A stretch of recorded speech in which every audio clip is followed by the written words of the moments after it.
Yo, c'est Lex. Ce que vous allez voir ou entendre si vous écoutez l'émission en podcast, c'est la discussion que j'ai eue il y a 2 semaines avec 2 membres de l'association Les Intervalles, association de lutte contre les discriminations dans les studios et dans les productions de films d'animation français. Une discussion passionnante où on a fait le point sur et l'état de l'animation en France en 2024. Et c'est peu dire qu'il y avait beaucoup de choses à en dire, vous verrez. On a parlé conditions de travail, intelligence artificielle générative, représentation genrée, école d'animation, crise internationale, animation pour adultes et j'en passe. Bref, je vous invite à découvrir la discussion et à laisser au passage une petite évaluation, notamment sur les plateformes de podcast pour faire découvrir mon travail.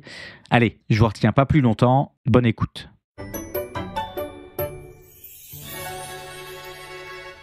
Bonjour à tous et à toutes, nous sommes sur Twitch, sur YouTube et sur toutes les plateformes de podcast. Nous sommes le 16 novembre 2024, il est 11h en France et 19h au Japon et c'est parti pour un nouveau Soft Power Rencontre. Soft Power Rencontre, ce format discussion accolé à Soft Power, la matinale pop culture et politique du vendredi 10h midi. Format discussion, format échange, format découverte aussi, avec des travailleurs et des travailleuses culturelles au sens large, des personnes qui gravitent autour des thématiques pop culture et politique qui font la ligne édito de l'émission et des personnes qui viennent surtout ici nous partager une vision différente.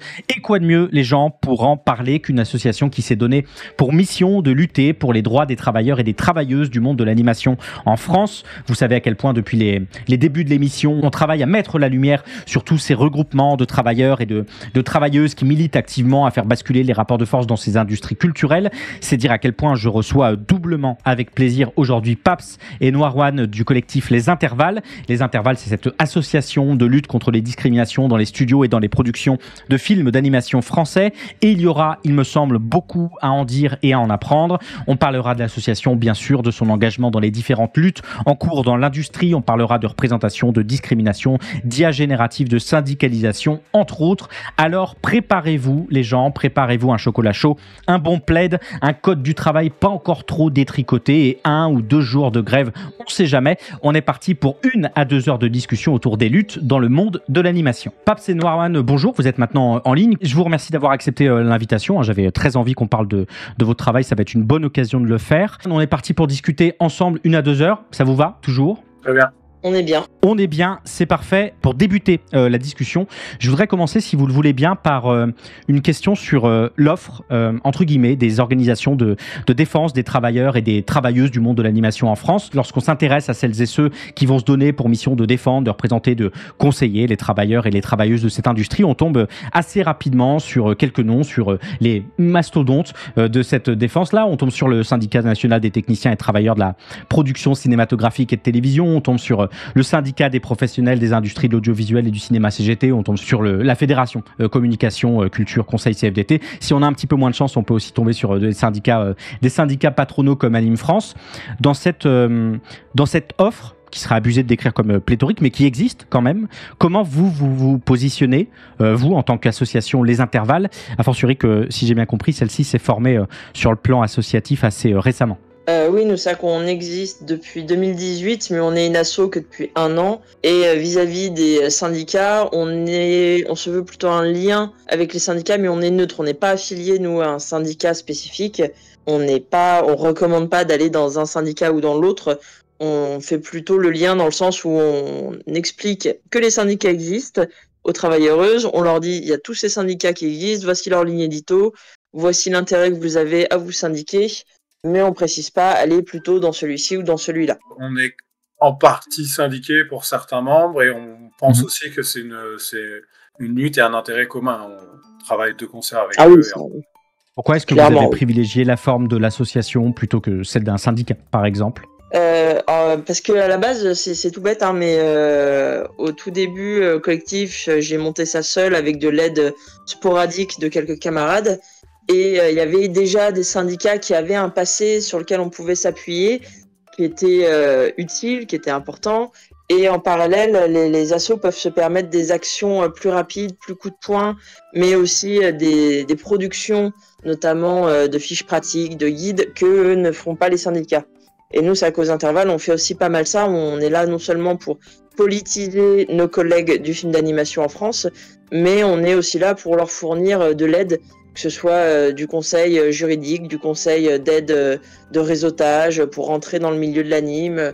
Et ça, les syndicats peuvent pas le proposer malheureusement. C'est pas non plus leur taf. On touche un public beaucoup plus large en fait. Moi j'ai pu me rendre compte en travaillant dans des écoles des fois auprès des élèves par exemple, ça les intéresse plus. Ils peuvent travailler des intervalles parce qu'ils sont pas encore salariés et ça permet aussi d'apporter cette politisation, une pré-politisation pour amener plus tard vers un syndicalisme ou pas, enfin chacun choisit. D'accord. Peut-être pour être encore un petit peu plus clair pour celles et ceux qui nous suivent, qui nous écoutent, on vous voit sur pas mal d'événements ces derniers mois en lien avec l'animation. On vous a vu à Annecy cette année pour des conférences. Vous produisez aussi des vidéos de vulgarisation qui touchent aux stéréotypes du chara-design, par exemple. Vous préparez actuellement un baromètre de l'animation. Vous êtes sur plusieurs fronts médiatiques en même temps. Est-ce que vous pourriez nous parler un peu plus en détail du travail concret que vous fournissez au jour le jour chez les intervalles ? Comme tu dis, on est sur beaucoup de trucs en même temps, beaucoup d'actions. On a quand même 2 volets principaux d'action. L'un où c'est vraiment la défense des droits des travailleuses du film d'animation en France. Et l'autre où on réfléchit à qu'est-ce qu'on produit en France en termes de format, de technique, de répartition genrée des tâches, de représentation genrée raciale aussi, des personnages dans nos séries et nos films d'animation. Ce qui fait que sur ces 2 volets, il y en a le premier de défense de droits des travailleuses.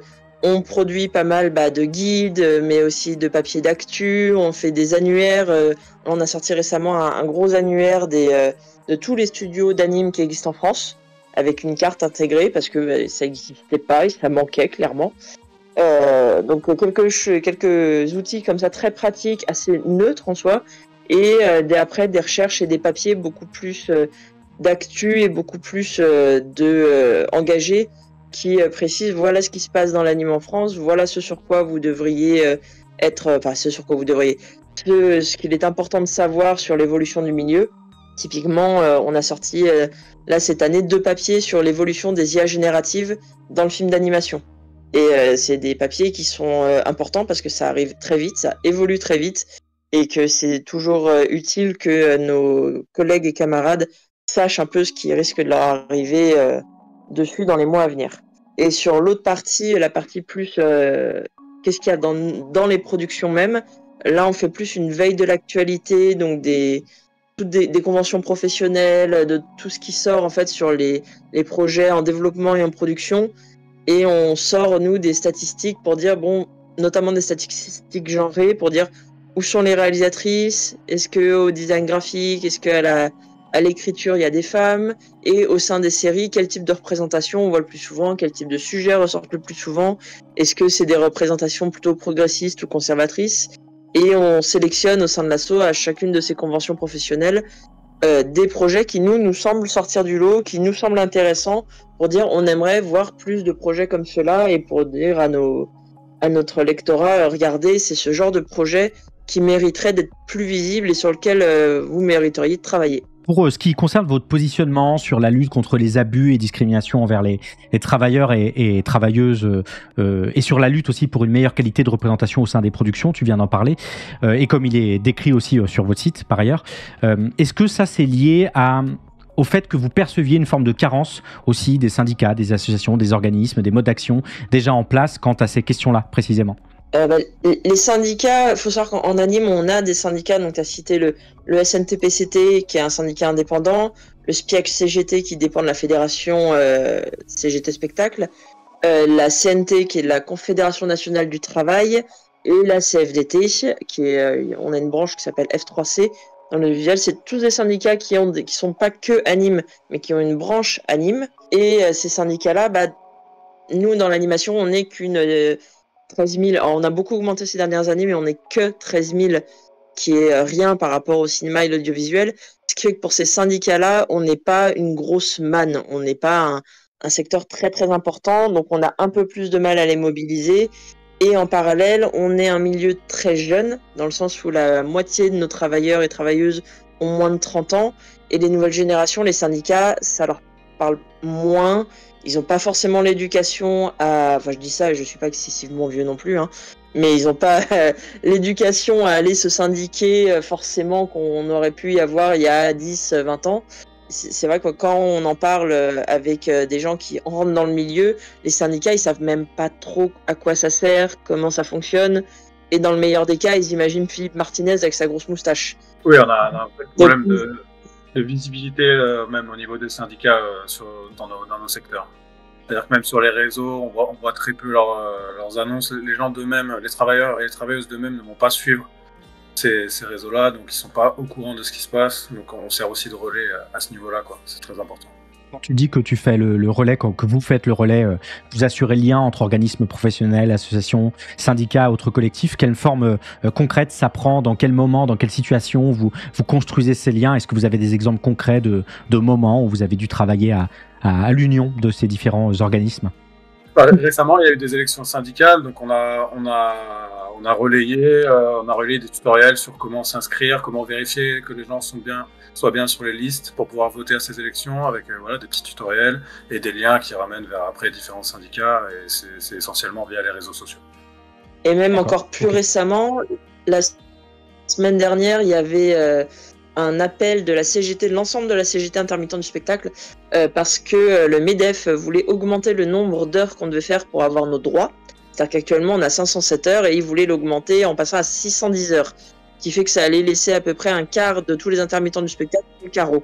Et là, nous, on a relayé en disant, il y a des manifestations devant plusieurs locaux dans plein de villes, allez-y, on vous explique de quoi ça parle, on vous explique comment ça va nous impacter dans notre secteur. Et typiquement, cette mobilisation, elle a payé parce que c'était jeudi de la semaine dernière. Et en fin de journée, le MEDEF a retiré son amendement d'augmentation pas du plafond, mais du plancher, pardon, des heures à faire pour avoir ses droits. Donc, est-ce qu'il y a eu des gens de l'anime en plus à ces rassemblements? Mais même s'ils ne vont pas forcément au rassemblement, nous, on leur fait regarder, il y a ça qui existe. On vous explique un peu comment ça nous touche. Parce que c'est vrai que la communication des syndicats, comme je disais, ne touche pas forcément que à l'animation. Donc les gens n'ont pas forcément l'impression que ça va les impacter eux tout de suite. Mais on est toujours concerné dès que ça parle d'intermittence, typiquement. Fédérations spécifiques à l'animation, elles sont assez rares, quoi. On a dit, il y a le SNTPCT qui en a une. La CGT aussi, mais pas forcément de comptes sociaux sur les réseaux sociaux dédiés à ça. Donc, leur communication est vraiment lacunaire à ce niveau-là. D'accord, ok. Vous faites le pont et la spécialisation en même temps sur ces questions-là, ouais. Paps, tu parlais dans une conférence, stage, marché de l'emploi en animation, situation, conseil et solutions à laquelle tu as participé cette année à Annecy. Tu soulignais que l'une des missions de l'association Les Intervalles, c'était de refaire communauté au sein des travailleurs et des travailleuses de l'animation, mais aussi de faire communauté, puisque comme tu le soulignais tout à l'heure, vous touchez assez fortement des jeunes et notamment des étudiants et des étudiantes avec Les Intervalles. Est-ce que tu peux en dire plus? Est-ce que c'est la composition sociologique des gens qui travaillent dans l'animation? Est-ce que vous visez précisément davantage les étudiants et les étudiantes? Comment ça se passe? C'est pas tant qu'on vise que les étudiants et étudiantes que il y a beaucoup de jeunes dans l'animation de moins de 30 ans et on sait que tous les 5 ans à peu près il y a la moitié pas de la masse salariale mais du nombre d'employés de l'animation où il y a un turnover. C'est-à-dire qu'on a la moitié des travailleurs de l'anime qui sont renouvelés tous les ans.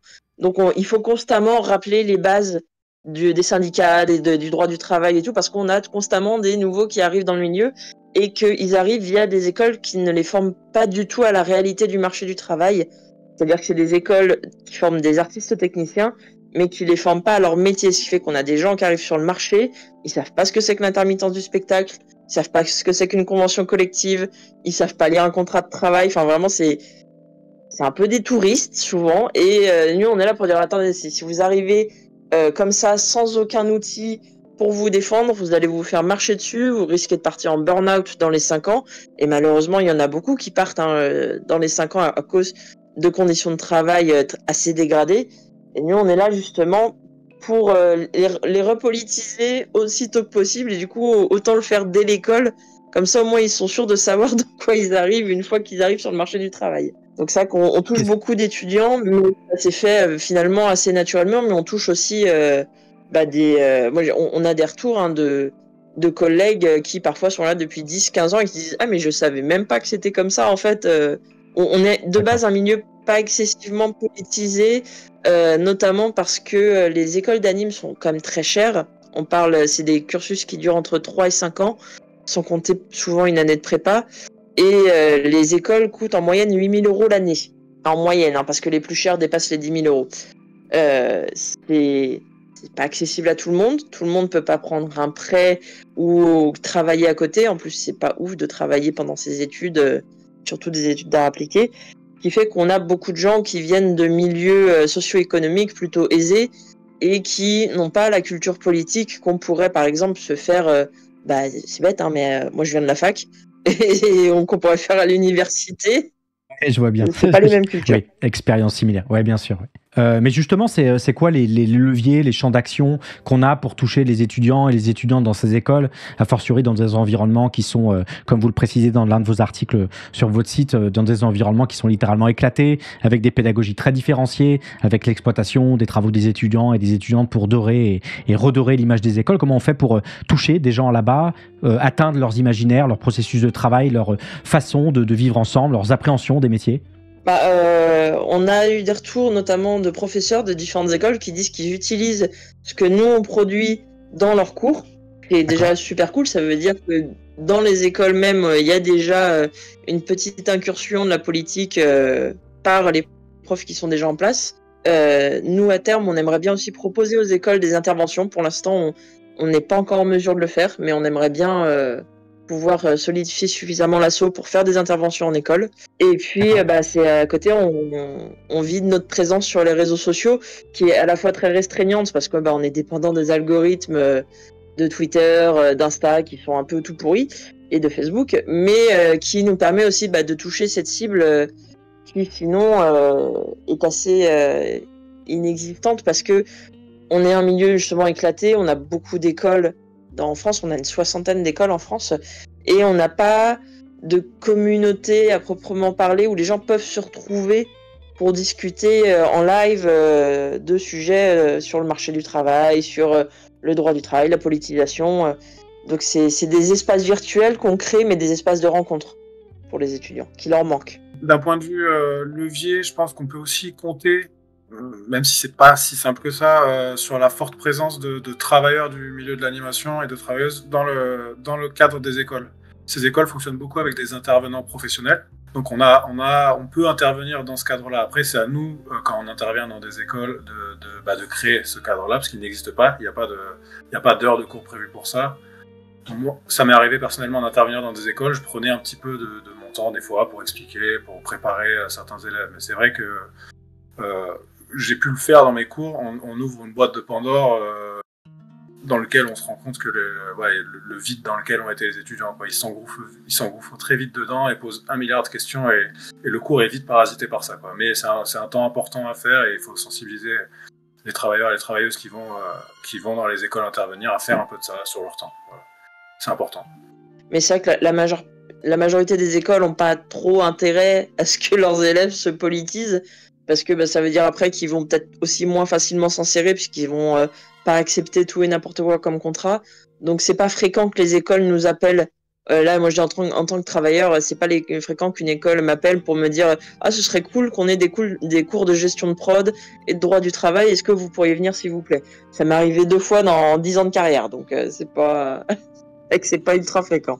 Oui, c'est ça, parce que tu parles d'intervention potentielle dans les écoles, mais est-ce que les directions sont ouvertes à justement avoir des intrusions qui vont venir politiser et massivement préparer les gens au monde du travail, au droit du travail, à leur possibilité de réponse à des décisions patronales? J'imagine que non.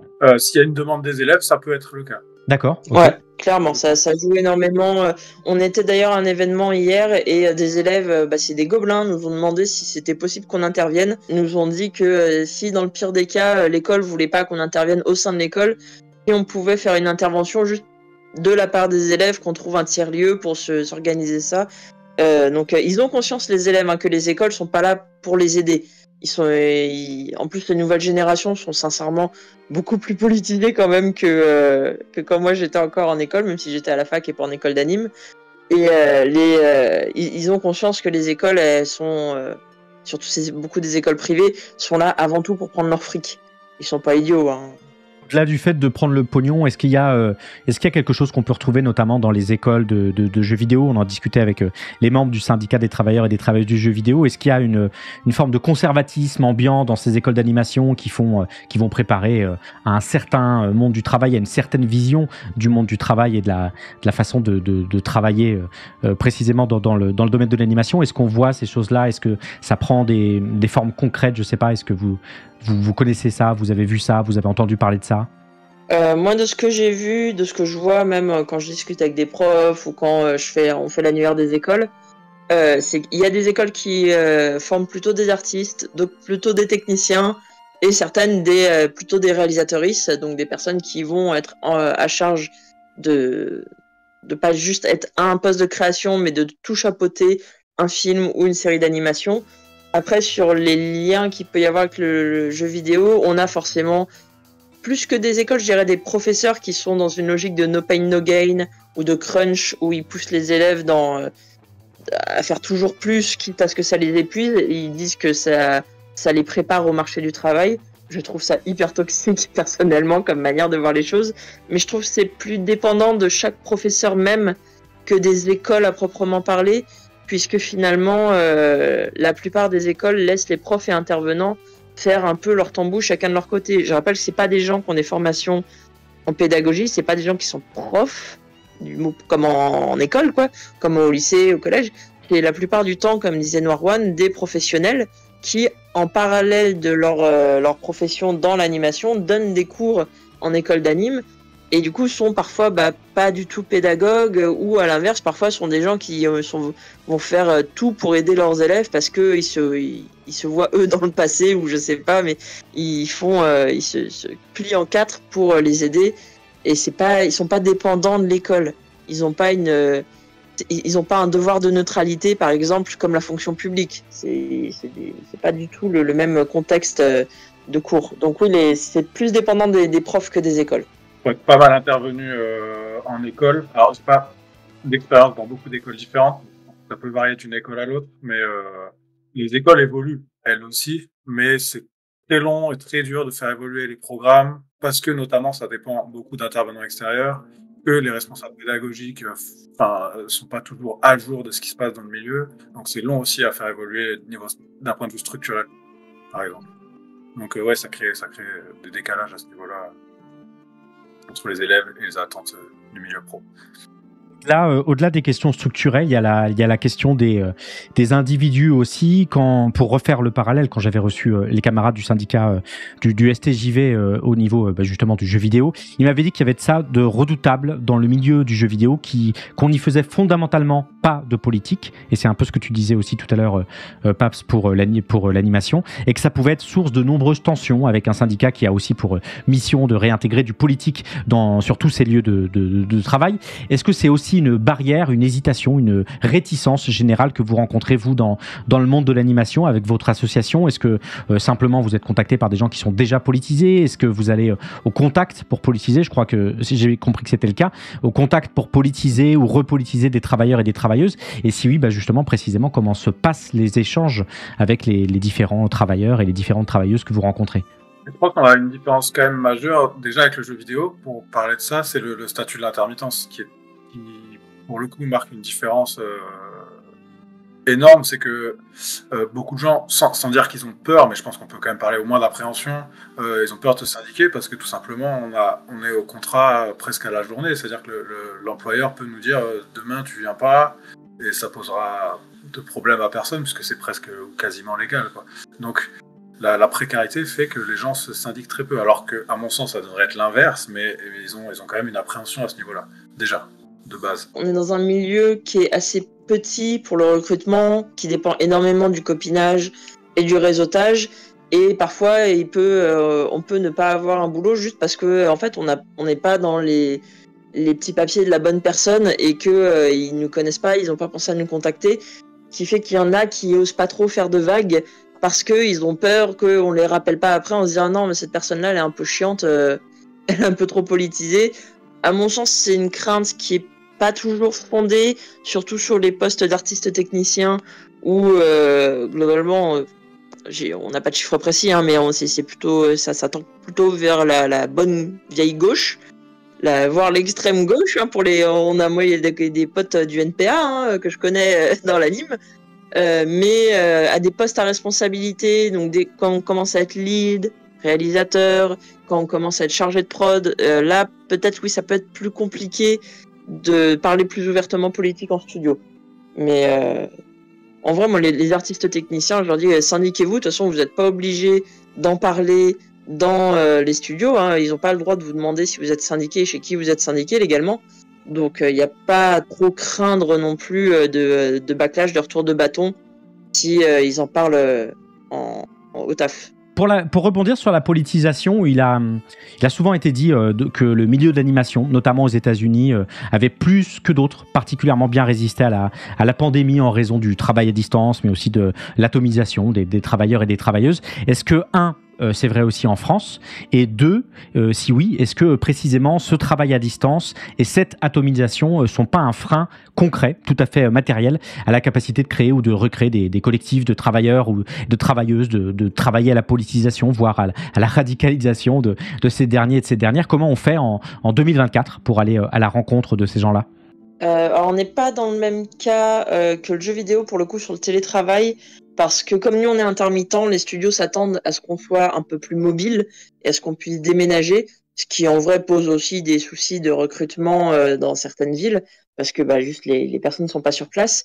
Et la différence tient aussi au fait que nous, il y a beaucoup de studios qui ne prennent pas le télétravail et on fait une exception pendant le Covid, mais qui s'est pas installé trop sur le long terme, parce que sur les productions françaises, pour avoir certaines aides de crédit d'impôt, mais d'aides départementales et régionales aussi, il faut que les gens travaillent sur place. Parce qu'en fait, la région et le département considèrent que ça amène du PIB, ça amène forcément du dynamisme économique d'avoir les gens qui travaillent sur place. Donc si on habite tous en campagne dans une ferme retapée dans la Creuse pour des studios parisiens, les studios parisiens, ils ont plus d'aide départementale et ils ont des locaux vides. Il y a ça aussi, c'est que il y a eu beaucoup d'investissements de certains studios. Je pense à Timto qui est en redressement judiciaire actuellement justement, mais qui a changé de locaux récemment pour des gros locaux à Bastille, à Paris. Et c'est des locaux qui sont tout vides parce que il y a pas mal de gens qui veulent bosser en télétravail, mais ou qui peuvent pas, où il y a des moments vides entre les prods. Et les studios veulent rentabiliser du coup ces espaces et veulent tout le temps que les gens soient sur place. Sinon, ils disent mais on paye des loyers monstrueux pour rien. Donc il y a un travail à faire autant auprès des syndicats pour légiférer sur le télétravail, pour qu'on puisse notamment avoir nos frais d'atelier de payer. Alors c'est déjà dans notre convention collective. C'est-à-dire que si on bosse en télétravail, on peut avoir je ne me souviens plus du pourcentage exact, donc je ne vais pas dire de bêtises, mais un certain pourcentage de notre salaire en plus qui correspond à ce qu'on appelle des frais d'atelier. Parce que du coup, on paye notre électricité, notre internet, notre ordinateur pour aller bosser. Il faut qu'on aille plus loin après dans le milieu et peut-être qu'on retravaille, à déterminer est-ce qu'on peut au moins faire du télétravail partiel dans les studios, parce que typiquement, on ne peut pas tous habiter à Paris, mais la majorité de nos studios, ils sont encore, sinon on en a pas mal à Angoulême, à Valence, à Lille et dans le sud à Montpellier et à Toulouse. Mais ça reste Paris qui a la majorité des studios. Et on est précaire, hein, malgré tout, on est intermittent. Et vivre à Paris, c'est compliqué quand on est intermittent. C'est clair, c'est clair. Donc il y en a qui optent pour le télétravail en étant parfois en région. Ça existe aussi. Et ça, les studios ont encore un peu de mal à s'y mettre. Et c'est vrai que... et pour politiser les équipes, je reconnais que c'est pas évident quand justement on les a pas avec nous sur place. C'est plus compliqué de parler de surveiller typiquement que là je parle plus moi en tant que chargé de prod, de surveiller que mes équipes font pas d'heures sup si elles sont pas avec moi au bureau. Il y a ça aussi sur l'atomisation du travail. Le télétravail risque d'amener des habitudes des conditions de travail qui risquent d'être un peu dégradées, puisque notamment la séparation personnel-professionnel peut être plus difficile. Et ça, le Covid l'a pas mal amené, puisque comme on bosse chez nous, finalement, on est déjà chez nous, donc on peut continuer à travailler un petit peu plus, c'est pas grave, donc on peut s'y mettre un peu plus tôt le matin ou s'y remettre après dîner, et ça, c'est des super mauvaises habitudes à prendre. C'est très très malsain, notamment pour les juniors. Moi, sur le télétravail, là, au-delà des intervalles, d'un point de vue perso, sur les gens qui sortent d'école, je leur recommande vraiment pas d'essayer de se mettre en télétravail. Là, pour le coup, ils ont beaucoup à gagner sur le point politique, mais aussi sur finir d'apprendre leur métier, à aller en studio, à être auprès des autres collègues du film d'anime en studio avec eux. C'est vraiment, ils ont tout à y gagner là-dessus. Pour ma part, c'est là qu'on voit la grosse différence entre le jeu vidéo et l'animation, c'est qu'il y a un réel, ces dernières années, un réel retour en arrière sur le télétravail, des gros studios qui font comme doctrine officielle, c'est fini le télétravail. Vraiment, ils disent 100% télétravail, c'est plus possible. Quitte à mettre même la pression sur certains de leurs employés qui sont déjà partis en région, qui après le Covid se sont dit ça y est, c'est bon, on peut enfin partir de Paris et aller vivre en région, et ils leur disent bah c'est où vous revenez ou c'est fini. Et vu que les contrats sont pas signés, ou alors c'est d'intermittence, voilà, aucun poids. Les employés n'ont aucun poids pour se défendre. Donc ça c'est un vrai problème, même si oui c'est clair que le télétravail ça a désociabilisé aussi bon nombre de travailleurs et de travailleuses, et ça a posé des problèmes aussi pour nous derrière pour discuter quoi. Que placer un lien sur un serveur Discord, ça se voit beaucoup plus et c'est pas autant efficace quoi. Donc si on veut parler politique, ça devient compliqué. Ouais. C'est cette ligne de crête dont on discute toujours un peu, qui est d'un côté, c'est assez compréhensible qu'il y a des travailleurs et des travailleuses qui ont littéralement construit leur vie autour de ce distanciel, qui se battent pour le conserver, et de l'autre côté, comme vous pouvez le dire, ce télétravail qui porte avec lui, par essence, le fait d'isoler les travailleurs et les travailleuses des collectifs qui favorise l'excroissance d'une logique capitaliste dans tous les espaces de la vie, et ça sans parler des études récentes qui montrent que précisément, comme tu le disais, Paps, ça allonge les heures de travail, ça renforce une division genrée du travail pour tout un tas de raisons. Du coup, si j'ai bien compris, votre position, vous, aux intervalles, c'est, si possible, notamment pour les juniors, de conseiller de ne pas passer par ce télétravail dans un premier temps, en tout cas. Oui, donc clairement, pour ne pas être isolés dès le début et pour finir d'apprendre leur métier, c'est clairement, ils ont tout à y gagner à être en studio. Et en plus, c'est idiot, mais quand on est junior, on n'a pas 20 cartons de bouquins, son chien, ses enfants, sa vie en soi à déménager dans une ville, donc on est aussi un petit peu plus mobile. C'est peut-être moins compliqué, pas forcément en région parisienne, mais je vois que là où ça recharge beaucoup du taf aussi, ils ont besoin de gens à Lille, à Angoulême, à Valence. C'est plus facile quand on sort d'école de déménager. Je parle pas du coût du déménagement, mais on n'a pas une vie forcément installée définitivement dans une ville où on va se dire je dois tout quitter, repartir à zéro pour un contrat CDDU, donc intermittent, donc précaire, de 2 mois, 6 mois, 1 an au grand maximum, qui peut être plus compliqué, c'est vrai, quand on est senior. Et là, en plus, je parle dans mon cas, mais où je vois des annonces de boulot, j'en vois souvent pour Valence, par exemple, et je suis là, mais je vais pas déménager à Valence pour un contrat où ça se trouve dans 6 mois, j'ai plus de boulot. Parce que c'est clair, ouais. Ça veut dire, après, je me retrouve coincé dans une ville où il y a moins de travail que dans la ville où je suis actuellement, et où je devrais tout déménager, toute ma vie, tout mon entourage, c'est compliqué quand même.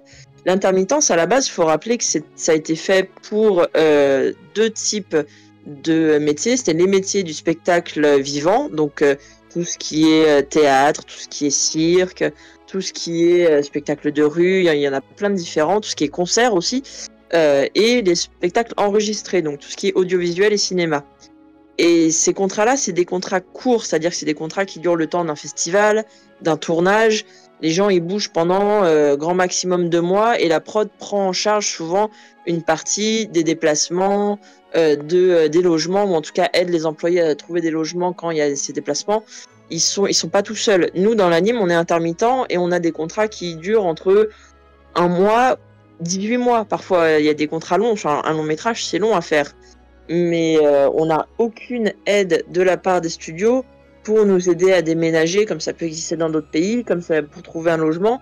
Donc, on est un peu tout seul face à une précarisation de nos métiers, enfin une précarité d'ailleurs tout court de nos métiers, et une inadéquation en fait à la réalité du milieu qui fait que on est un peu bloqué à dire ok, faut qu'on soit mobile, faut qu'on bouge d'une ville à l'autre, mais en même temps on est laissé tout seul justement pour retrouver un appart, pour déménager, et au bout d'un moment c'est fatigant quoi. Donc oui, je comprends que Il y en a qui veulent se mettre en télétravail, se trouver une ferme à retaper dans la Creuse. Je faisais la blague tout à l'heure. Il suffit d'avoir en soi une bonne connexion Internet, un bon ordinateur et ça peut faire la blague. Hein. Je me permets de rajouter qu'il existe quand même une aide au déménagement de Pôle emploi, mais il faut avoir un contrat de 6 mois minimum, ce qui est extrêmement rare chez nous dans l'intermittence. Voilà. Oui, non, clairement. Extrêmement rare, tu dis oui. Bah, je sais pas, il faudrait faire des chiffres, mais c'est assez rare. Même quand on a des prods longues de long métrage, comme les productions ont droit de nous faire quand même plusieurs contrats par production, c'est rare qu'ils nous fassent plus de 6 mois, ouais. Bah, et même le premier, souvent, c'est un contrat d'1 mois qui sert de fausse période d'essai. Je dis fausse parce que légalement, en fait, ça marche pas comme ça.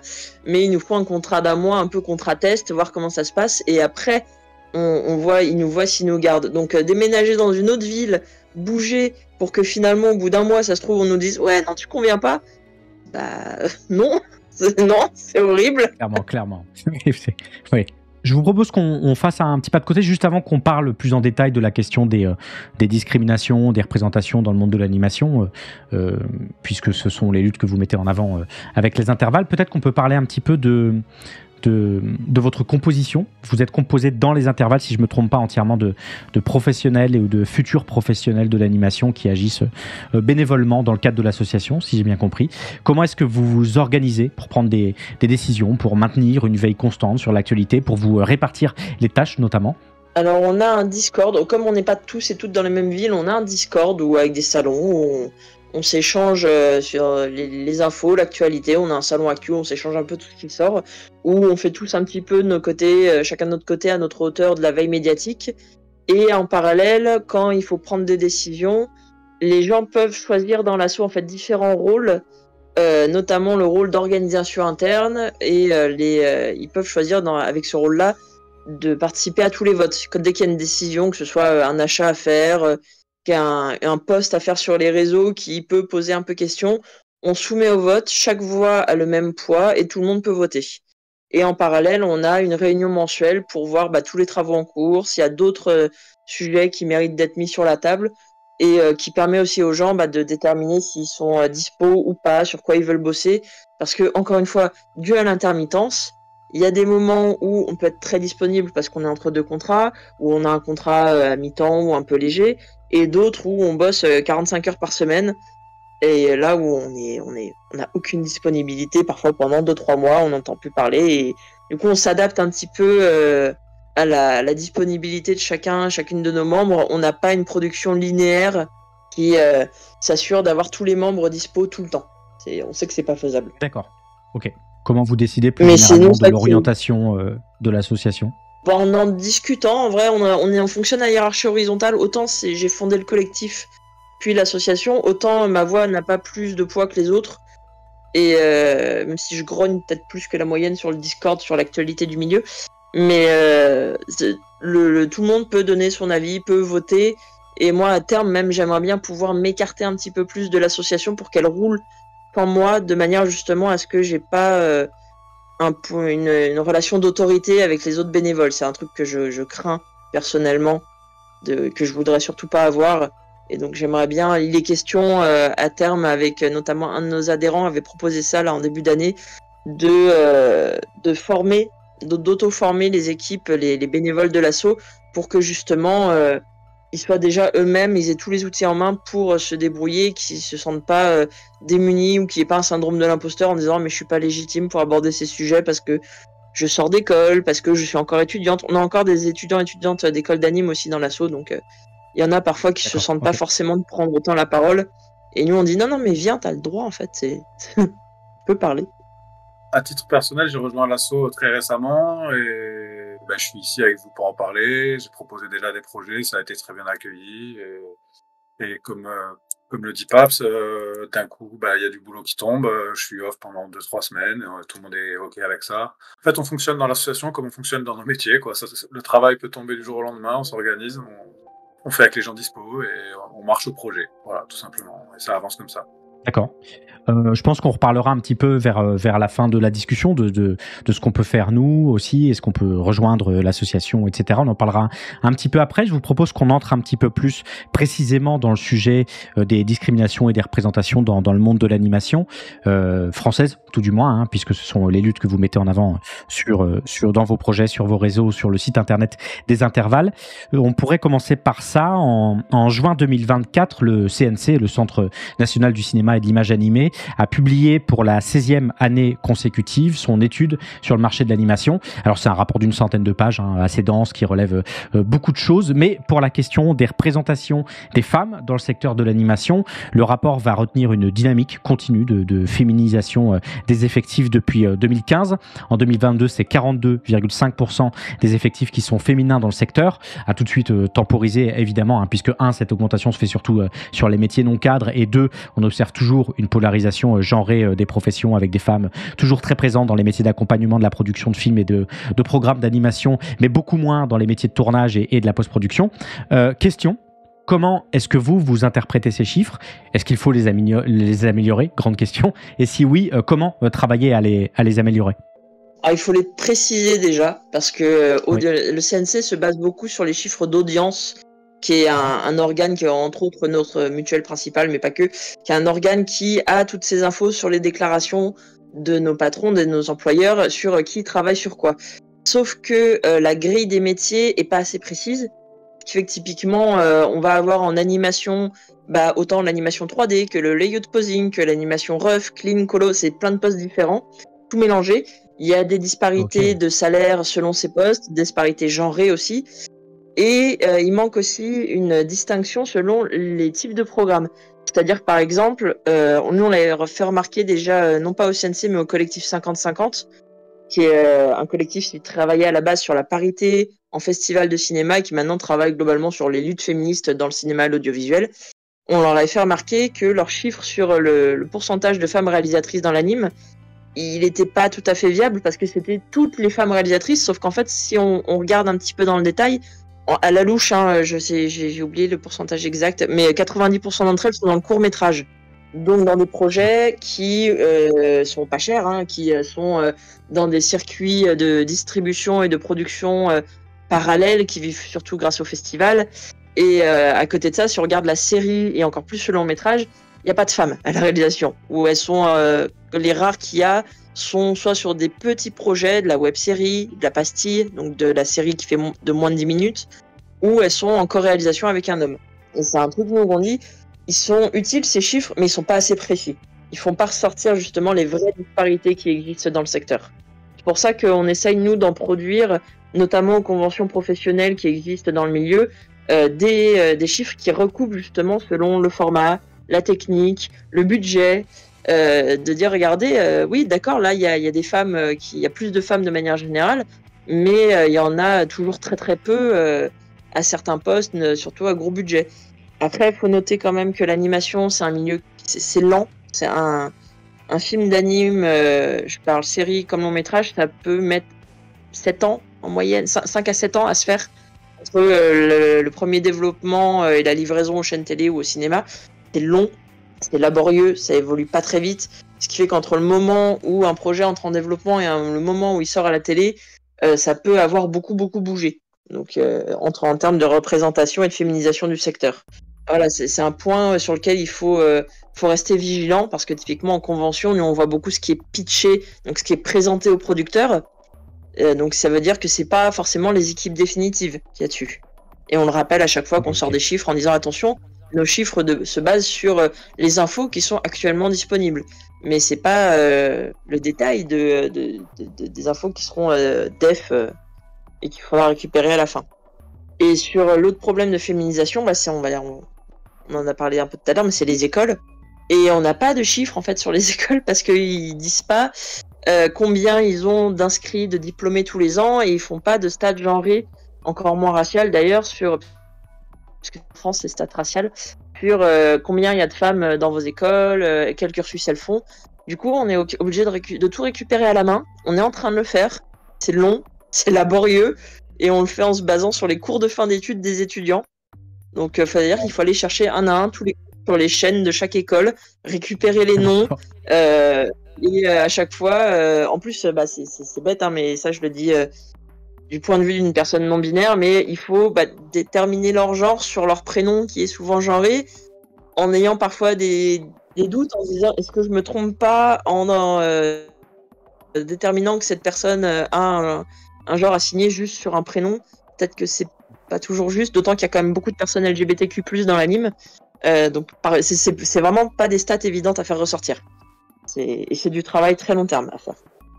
C'est pour ça aussi que vous travaillez sur un baromètre, c'est ça? Oui, c'est un truc qu'on a constaté régulièrement, c'est le manque d'informations, et faire un baromètre, des sondages auprès des gens du milieu, ça permet d'avoir des chiffres concrets qui sont pas ceux des syndicats patronaux ou même de audience.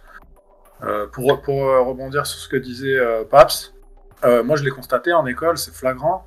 Il y a eu une vraie inversion de demande, c'est-à-dire que quand moi j'étais en études il y a plus de 15 ans, il y avait 5 ou 6 filles, je crois, dans ma promo sur une trentaine. Et aujourd'hui, ça s'est quasiment inversé, c'est-à-dire que les promos d'étudiants que j'ai pu avoir sont majoritairement composés d'étudiantes.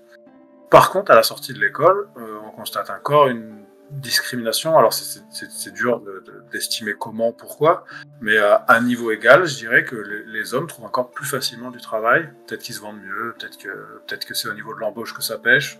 Toujours est-il que les hommes trouvent quand même plus facilement du travail que les femmes. Et pareil, en 12 ans d'expérience, comme disait Paps, moi, j'ai jamais travaillé avec une réalisatrice. Jamais. Voilà.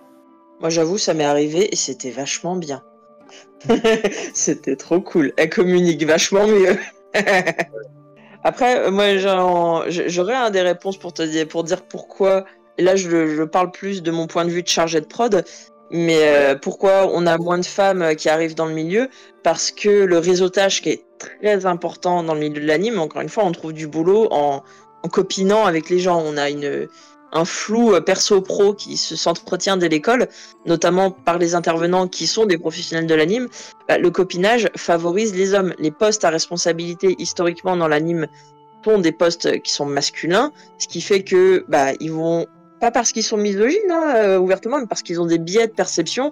Ils vont favoriser des personnes qui leur ressemblent, donc plutôt des hommes. Et ça se joue dès le réseautage. Et ça crée des boys clubs après, où, moi ça m'est arrivé, mais fréquemment, hein, quasiment toutes mes prods, où si on passe pas une annonce de recrutement, si c'est juste le poste clé ou le réalisateur qui va me recommander des gens, il me recommande 90% d'hommes. Et je lui dis, tiens, c'est bizarre quand même, t'as pas de meuf à me recommander? Il me fait, ah non, tiens, c'est vrai, je sais pas pourquoi. Mais parce qu'ils se sont pas posé la question. Et parce qu'il y a aussi aucune... alors, il y en a une récente, mais il y a très peu d'aides mises en place pour favoriser la parité en entreprise. Il y a eu une aide récemment mise en place par le CNC depuis 2021 ou 2022, j'ai un vieux doute. C'est un bonus en fait sur le financement des projets. Puis les postes clés dans les équipes sont paritaires. On a pour l'instant 15% des prods en France qui ont eu ce studio, qui sont même pas au courant que ça existe. Et c'est un bonus qui est de 15%, c'est pas rien, mine de rien, sur un financement, mais c'est pas suffisamment connu, ou en tout cas peut-être pas suffisamment encourageant, parce qu'en parallèle, il n'y a pas de malus si les équipes sont entièrement masculines. Il n'y a pas de réflexion non plus sur qui est-ce qu'on embauche, comment est-ce qu'on les embauche, justement. Il n'y a pas de travail sur peut-être revoir la manière dont on recrute pour favoriser une plus grande neutralité dans le choix des recrutements. Par exemple, il y a des milieux comme la musique, notamment la musique classique, où pour faire c'est idiot ce que je vais dire, mais ça montre les particularités de chaque milieu, où pour s'assurer que les tests qui viennent, donc où ils font jouer en fait les musiciens dans un amphithéâtre ou dans une salle spécifique pour déterminer de leur qualité de jeu. Déjà maintenant ils le font en anonyme, c'est-à-dire il y a un rideau qui les sépare des personnes, des recruteurs. Et aussi, c'est bête, mais ils se sont rendus compte que avec le bruit des chaussures, beaucoup arrivaient à déterminer si c'était un homme ou une femme par le bruit des talons. Et du coup, ils ont rajouté des tapis au sol pour s'assurer vraiment de la totale neutralité des personnes qui jouent et qui puissent pas être influencées par le genre des personnes. Encore une fois, ça veut pas dire que les recruteurs sont tous misogynes ou sexistes ou d'affreux jojo. Ça veut juste dire qu'on a tous et toutes des biais de perception, parce qu'on est des êtres sociaux, on est des êtres qui se construisent en rapport avec la société, que ces biais, ils sont majoritairement inconscients, et qu'on n'a pas de formation dans nos métiers sur réfléchir à déconstruire ces biais. Mais j'entends encore parfois des profs qui, en sous-texte, se disent « Ouais, mais les filles, ça voit moins bien la perspective, du coup, en 3D, bah, peut-être qu'elles sont moins bonnes que les garçons. » C'est complètement débile, je Ou historiquement, il y avait plus de femmes à la couleur, notamment au décor, parce qu'on était censé avoir des petites mains beaucoup plus agiles et beaucoup plus délicates pour faire ce genre de travail. C'est pareil, c'est idiot, et ça existait dans...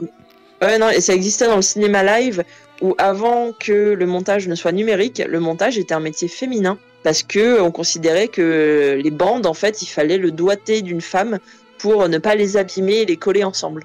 Peut-être qu'on peut aller un petit peu plus loin dans cette question de représentation. Vous avez posté un chouette article dont je mettrai le lien en description sur l'impact du mouvement MeToo sur le secteur de l'animation. C'est un article qui date de novembre 2022, qui dressait déjà à l'époque un portrait assez contrasté des apports de MeToo dans l'industrie. Où est-ce qu'on en est en 2024 de ce point de vue ? Il n'y a rien qu'à bouger. La dèche. Après, encore une fois, on est un milieu qui avance doucement parce que nos prods sont longues à faire.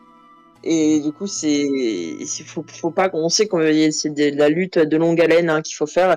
Mais sincèrement, il n'y a pas grand-chose qu'à bouger. Il y a des harceleurs et des agresseurs qui c'est des secrets de polichinelle dans le milieu qui trouvent toujours du taf parce qu'on est dans un milieu qui sépare l'homme de l'artiste. J'adore cette expression.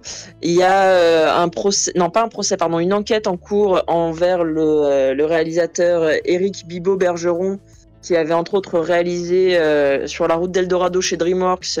Il s'est fait têche de DreamWorks pour son comportement, et ensuite en France est revenu et a fait un film qui s'appelle Un monstre à Paris, et il a il est accusé d'avoir harcelé et en fait poussé au suicide une travailleuse, et la travailleuse en question a fini par se suicider.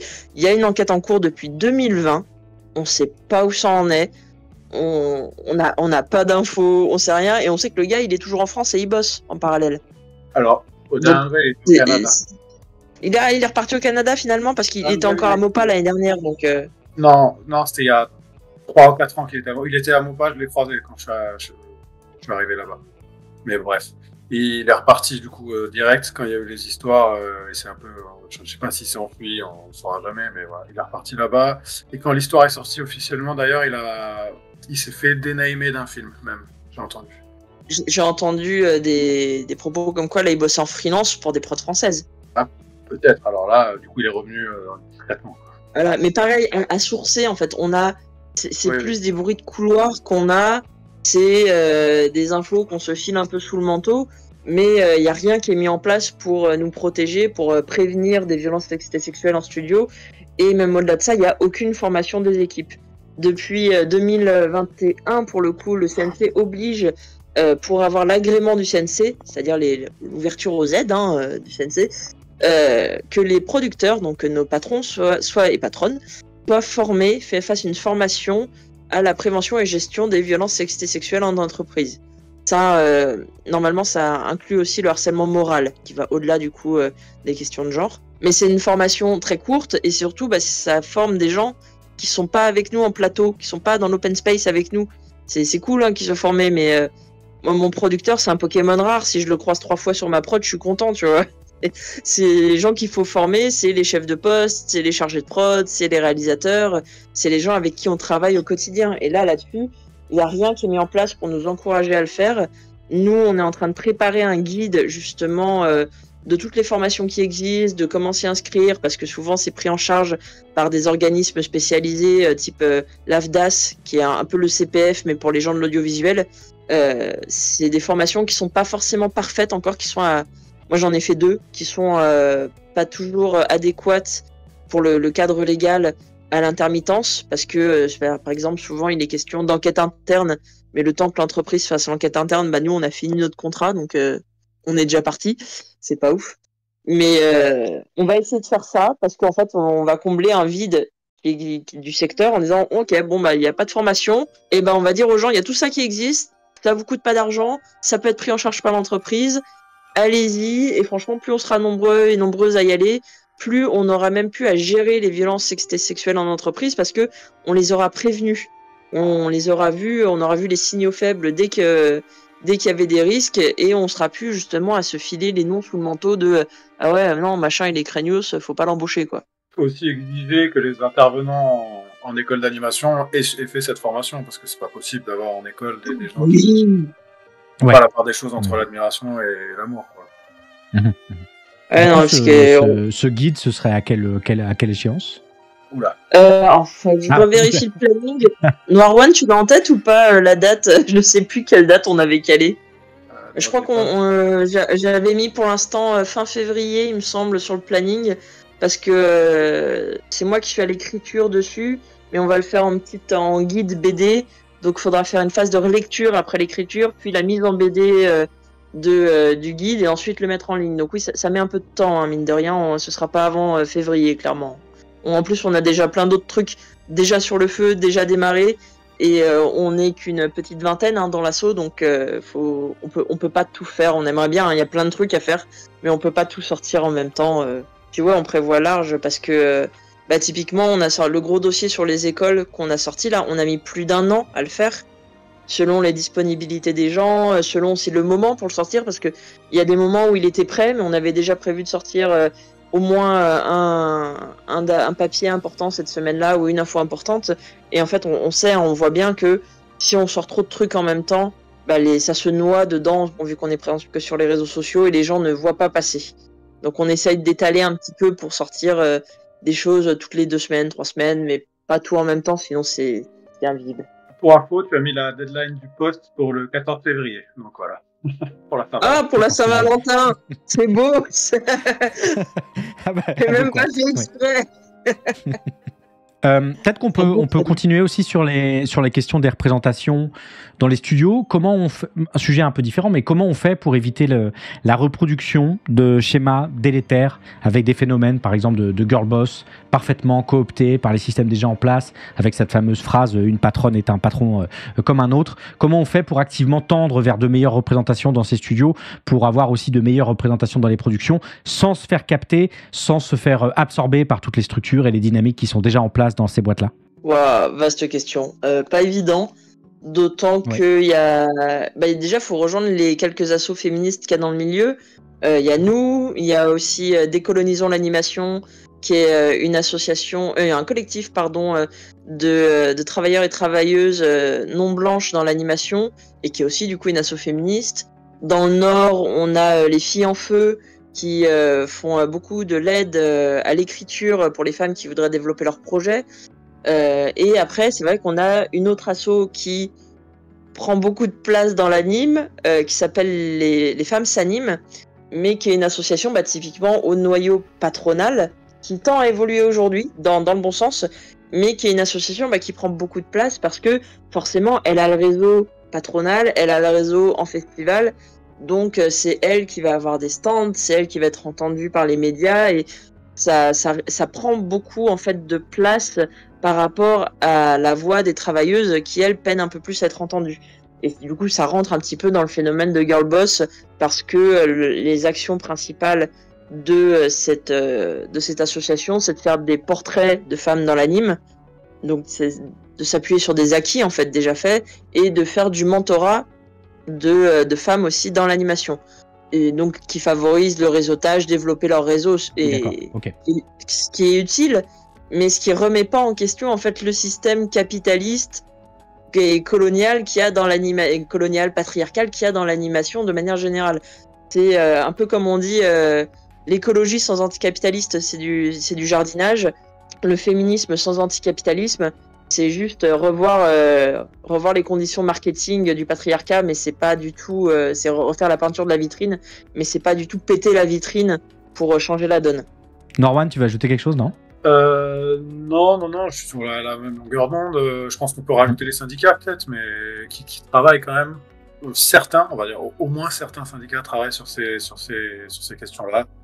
Et ça peut être un outil important, notamment pour les gens issus de minorités, ça peut les aider un petit peu, au moins à les protéger. Mais le mentorat, c'est une bonne solution.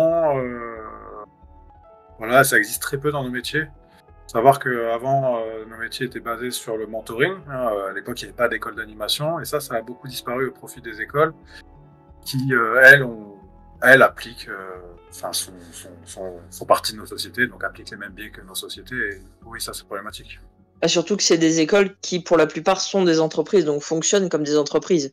Oui, il y a quand même certaines écoles qui ont droit à des bourses, ça fonctionne comme ça, mais oui, ce sont des entreprises qui cherchent à faire du bénéfice, donc ça n'arrive pas spécialement à se diversifier, même si ça a tendance à évoluer dans le bon sens quand même. Oui, ils ne cherchent pas non plus à faire dans le social, quoi, c'est clair. Oui, non, clairement. Et c'est vrai que nous, on travaille déjà à empouvoirer les femmes, mais l'idée, c'est pas d'en faire des girl boss. L'idée, c'est plus de leur faire prendre conscience que le syndrome de l'imposteur, qui est très présent dans la plupart des métiers d'art appliqué, hein, elles sont pas bloquées dedans. On peut s'en sortir. Que l'idée, c'est pas forcément que toutes et tous deviennent des réalisatrices, des patrons. C'est pas un but à vouloir atteindre. Le but, c'est juste, on voudrait travailler dans de bonnes conditions, sur des projets intéressants, de manière équitable, avec un droit du travail respecté. Et du coup, la logique de girl boss, de regardez Machine, elle est super connue, elle est super visible. Et on favorise quand même plus des luttes collectives et de mettre en valeur le collectif de l'anime, parce qu'en plus, on fait des métiers collectifs. En France, c'est chiant parce qu'on a ce syndrome de l'auteur roi qui nous vient de la nouvelle vague dans le cinéma. Désolé, je vais faire sortir l'historien en cinéma 2 secondes, mais qui fait qu'on met le réalisateur au centre de tout. Et souvent, c'est le réalisateur auteur. Or, dans le cinéma, mais encore plus dans l'anime, un film ou une série, ça se fait pas tout seul.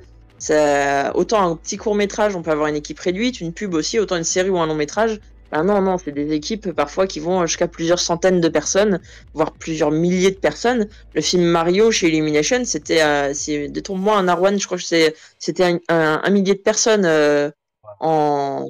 sur le plus gros de la prod. C'est possible. Je n'ai pas travaillé dessus, c'est possible. Et mine de rien, du coup, sur ce millier de personnes, c'est bien qu'il y ait des femmes qui aient des postes à responsabilité. Ça veut pas dire qu'elles sont parfaites. Ça veut pas dire qu'il y en a, elles sont pas de droite aussi. Et du coup, nous, on préfère vraiment mettre en avant les luttes collectives qui vont permettre aux femmes de gagner en autonomie, de s'assurer qu'elles restent dans le milieu, sans pour autant leur dire à toutes, vous allez devenir vos patronnes, venez, c'est trop bien. On va bosser avec le patronat, ça va être cool. C'est vrai que c'est pas du tout dans notre logique. Là, on parle des femmes. Tout à l'heure, tu citais Décolonisons l'animation, Les filles en feu. On pourrait citer Cellophane aussi. Pour la question, il n'y a pas une ligne dans le rapport du CNC quant aux représentations des minorités dans les studios de production, des représentations LGBT, des représentations anti-validistes, des représentations raciales. Comment on fait pour travailler précisément ces questions lorsque celles-ci sont autant invisibilisées par les organismes qui normalement mettent en lumière ou devraient mettre en lumière le secteur? Alors, il faut savoir qu'en France, on n'a pas le droit légalement de faire des stats sur l'origine ethno-raciale des personnes. Ouais. Parce qu'on est un pays complètement teubé qui pense que si on n'en parle pas, ça n'existe pas. On a enlevé le mot race de la Constitution, pouf, le racisme a disparu, c'est magique. C'est très chiant en vrai parce qu'on peut pas lutter contre les logiques coloniales et racistes dans nos secteurs professionnels sans savoir en fait à quel point ça impacte les gens. Donc c'est un peu compliqué. Nous typiquement, on n'a pas de stats sur la quantité, le pourcentage de personnes racisées dans le milieu de l'anime. Par contre, on peut travailler sur les représentations des personnes racisées dans les prods. Donc les personnages d'animation qui, eux, sont représentés. Et ça, c'est vrai que le CNC, il travaille pas du tout. Il travaille pas sur l'animation globalement, parce que autant il travaille sur les représentations racisées dans le live, parce que il le voit à l'écran, c'est visible, et il voit les acteurs, et ça permet de contourner en fait l'interdiction de statistiques ethno-raciales, vu qu'il parle de personnages et non plus des personnes. Mais dans l'animation, ils le font pas du tout. Ils le font pas non plus du coup sur les comédiens et comédiennes de doublage. Et nous, on avait dû le faire à la main. C'était pendant le confinement, les deux confinements où certains d'entre nous et certaines n'avaient pas de boulot. Et du coup, on a regardé 3 à 5 épisodes de toutes les séries d'animation produites en France entre 2010 et 2020. Et on a tout listé. Ouais, non, c'était long. Il y avait plus de 200 séries à regarder. On a listé tous les personnages principaux.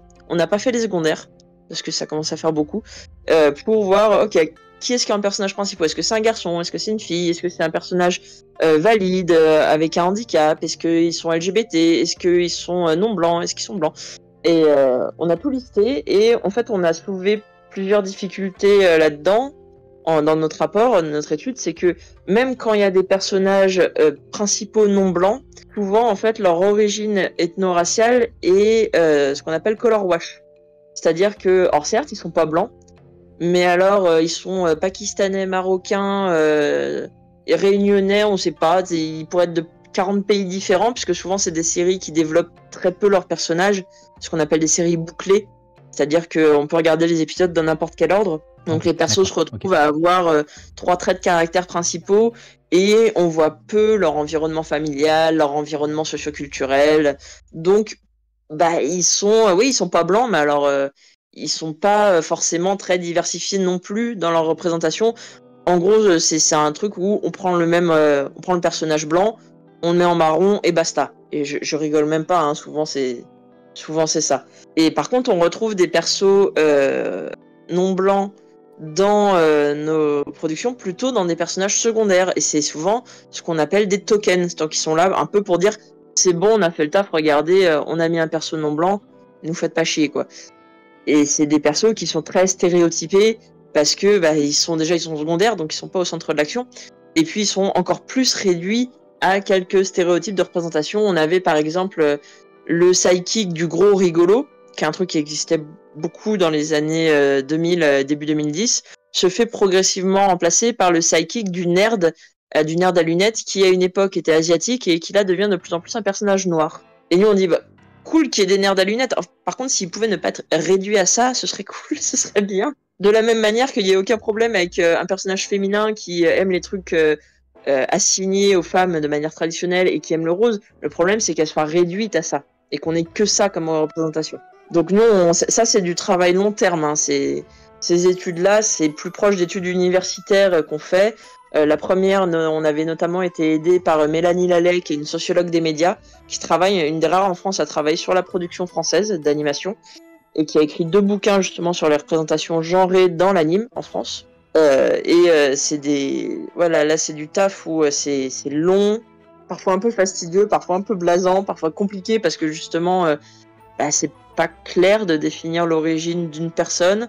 Parfois aussi, sur les représentations handi, c'est bête, mais en fait c'est pas verbalisé ou c'est pas canon, dans le sens où très clairement les personnages sont écrits et construits par exemple sur le spectre autistique ou avec un TDAH, mais à aucun moment c'est canonisé, c'est-à-dire rendu réel dans la série. Les seules représentations handi qu'on a, c'est des personnages en fauteuil roulant, et il y a 2 séries qui sont concernées, donc ça fait 2 séries sur 10 ans, ça fait pas beaucoup. Très peu, oui. Oui. Voilà. Et sur la représentation LGBT, c'est facile, il y en a pas. 2010, je crois qu'il y en a eu 3 représentations, je crois, grand max. Et tout simplement parce que là, ça dépend plus de notre modèle de production, où on n'est pas comme les États-Unis ou le Japon, où on peut pas produire tout seul. On a souvent des coproducteurs français ou internationaux, et plusieurs diffuseurs. On a toujours un diffuseur français et on a souvent des diffuseurs étrangers à côté. Chacun a son mot à dire sur la production, et du coup nos producteurs sont très très frileux sur les représentations LGBT, parce qu'ils disent oui, mais on n'arrivera pas à vendre en Russie et en Chine s'il y a des personnages gays. C'est pas nos acheteurs principaux. La Chine grimpe beaucoup, mais c'est pas encore nos acheteurs principaux. Nos acheteurs principaux, c'est l'Europe de l'Ouest et l'Amérique du Nord, et eux ils ont déjà plein de dessins animés avec des représentations LGBT dedans. Dont les États-Unis, faut pas se tromper, les États-Unis ont des représentations très très cool depuis une dizaine d'années, ça évolue vraiment dans le bon sens. Ça veut pas dire que tout est parfait, tout est rose là-bas, mais il y a du mieux. Et nous, on en est encore à devoir se battre pour même pas avoir un bisou, mais avoir, je crois que la dernière qu'on a vue, c'était dans la saison 5, je suis désolé pour le spoil, la saison 5 de Miraculous Ladybug, où un nouveau personnage de la saison avoue au personnage principal qu'elle a un crush sur elle, mais le mot lesbien n'est pas dit, le mot je t'aime, elle ne lui dit pas je t'aime. C'est canonisé, c'est dans l'épisode, c'est pas un truc qu'ont décidé de voir les fans, c'est visible, mais est-ce que le personnage va rester? C'est un personnage secondaire. Est-ce que elle va pas être mise au placard, hein? C'est ce qui arrive souvent derrière, mis dans le frigo, comme on dit. Est-ce que ça va devenir plus important dans la série? On attend de voir. Mais déjà, il a fallu attendre 5 saisons sur la série pour avoir cette visibilité. Faut être content de petites miettes, quoi. C'est vraiment pas grand-chose. Après, faut reconnaître que même les relations hétéros dans les séries, surtout avec les personnages enfants, sont très peu représentées parce qu'on considère que nos diffuseurs et producteurs considèrent que notre cible ne s'intéresse pas à ça. Notre cible étant majoritairement encore du 6-10 ans. Mais ça n'empêche pas qu'il y ait, au-delà de la romance, plein de représentations hétéronormées qui, donc de représentations en soi qui correspondent aux normes hétérosexuelles qui soient présentes dans les séries. C'est-à-dire que ça ne dépend pas uniquement de flirt et de romance qu'il peut y avoir dans les séries, ça va souvent au-delà. C'est compliqué, il n'y a pas eu le coup de pouce qu'a pu avoir les représentations féminines avec MeToo. Voilà. Donc oui, ça se ressent, quand on va en studio, ça se ressent clairement. Voilà. Justement, on va profiter peut-être de ce shift pour qu'on se décale un peu, pour qu'on fasse un pas de côté, pour qu'on s'intéresse aussi à quelques questions d'actualité que j'ai pu traiter ces derniers mois dans ma matinale et qui sont des questions que vous traitez régulièrement sur vos réseaux ou à travers vos interventions, qu'elles soient en présentiel ou en virtuel. Je pense notamment en premier lieu à la question des intelligences artificielles génératives, ces modèles capables de créer du contenu à première vue, original, comme du texte, des images ou de la musique, en se basant en réalité sur des données existantes et largement protégées par le droit d'auteur. En tout cas, en théorie, sur Terre 2, puisque ça n'a pas l'air de gêner beaucoup les régulateurs qui mettent beaucoup de temps à réagir. Sans doute que le fait que les GAFAM et les grandes entreprises d'IA soient elles-mêmes dans ces comités de régulation, notamment aux États-Unis, aide pas. L'année dernière, une double grève historique menée à Hollywood conjointement par le syndicat des scénaristes et celui des acteurs et des actrices d'Hollywood a permis l'obtention d'une certaine forme de protection face à l'utilisation de plus en plus réclamée, de plus en plus poursuivie par les industries culturelles des intelligences artificielles. Où est-ce qu'on en est aujourd'hui en France en 2024 de ce point de vue? C'est la merde. Les syndicats travaillent dessus actuellement, ça c'est sûr. C'est une certitude, on travaille une réponse collective, mais comme on disait, c'est compliqué de mettre ça en place parce que nos syndicats dans l'animation travaillent de leur côté, les syndicats pour le doublage travaillent de leur côté, donc faut le temps de pondre un document et de s'activer. Est-ce que l'Europe aura légiféré avant? Pas sûr. Enfin, voilà. Et ça inquiète beaucoup de monde en tout cas, ça c'est sûr. On a déjà eu ce qu'ils ont appelé l'IA Act à l'échelle européenne, notamment pour permettre aux producteurs de faire ce qui s'appelle l'opt-out, donc de dire on a repéré qu'une IA générative, enfin une image ou un programme généré par IA nous avait volé du contenu, on voudrait se mettre en porte-à-faux et dire qu'on veut que ça soit retiré. Par contre, c'est possible de le faire qu'une fois que ça a été fait. Donc c'est un peu tardif, il n'y a pas de prévention. Ouais, d'accord. C'est un peu tard et ça protège le droit d'auteur et pas les travailleurs. Bien sûr. Voilà, parce qu'en plus, en parallèle, là, nos producteurs sont en train de s'organiser, c'est-à-dire les syndicats patronaux sont en train de s'organiser dans l'anime et aussi dans le live pour encadrer l'utilisation de l'IA, mais ils ne sont pas entièrement fermés. Ils nous parlent d'une IA éthique qui va aider à favoriser l'ambition et la croissance du secteur, alors que non. On sait très bien que ça va se jouer. En fait, s'ils parlent de croissance et d'optimisation, nous, c'est pas un outil dans l'animation qui est réclamé par les travailleuses. On n'en a pas besoin. C'est la comparaison qui est parfois faite avec la 3D n'est pas viable parce que la 3D, c'était des nouveaux outils mais qui partaient de zéro. Là, on part, je rappelle, sur le plagiat et le vol de données et d'œuvres en ligne par une intelligence artificielle sur la base de prompts, donc de mots-clés, qui va ensuite générer une image qui correspond à ce qu'elle considère être raccord avec ces prompts. Il y a plein de problèmes qui se posent vis-à-vis de ces GIA narratives, au-delà du fait qu'on n'en a pas besoin dans l'anime, c'est-à-dire que d'un point de vue plus général, le machin est un écocide sur pattes. C'est-à-dire que c'est imaginer un entrepôt Amazon réfrigéré qui tourne H24 pour pouvoir faire tourner les IA. Google en est à dépenser l'équivalent d'une centrale nucléaire là pour l'énergie et le refroidissement en eau de ces IA qu'ils développent en interne. C'est complètement hallucinant, surtout dans une crise écologique où la lutte pour l'eau et l'énergie se font de plus en plus sentir. Donc, d'un point de vue écologique, déjà, c'est une horreur. D'un point de vue du droit d'auteur, donc ce que je disais, c'est basé sur le vol de données, c'est une horreur. Sur l'entraînement des IA, faut pas croire non plus que c'est automatique. Les IA, c'est des petites mains dans des pays où justement le droit du travail et la main-d'œuvre sont très très mal payés et sont très mal reconnus. Donc, c'est des gens qu'on paye pour dire à l'IA, ça, c'est un poney, ça, c'est un chat, ça, c'est un chien, pour qu'ils les entraînent en fait à reconnaître tout ce qui va servir après au prompt, parce que l'IA, elle l'apprend pas toute seule, ça. Faut qu'on lui apprenne. Ça se fait de plein de manières, mais c'est aussi du coup du travail de très mauvaise qualité et de qualité dans le sens où c'est le droit des travailleurs est pas du tout respecté dans ces pays-là.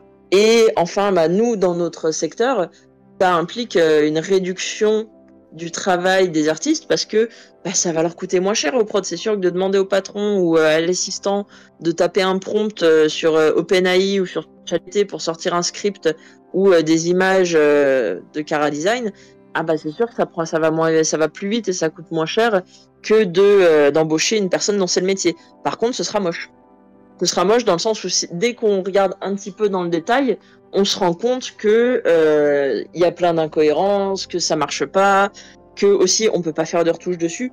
Pour l'instant, nous, c'est pas viable dans notre secteur parce que on travaille avec des coproducteurs, des diffuseurs qui donnent leur avis à chaque étape de fabrication.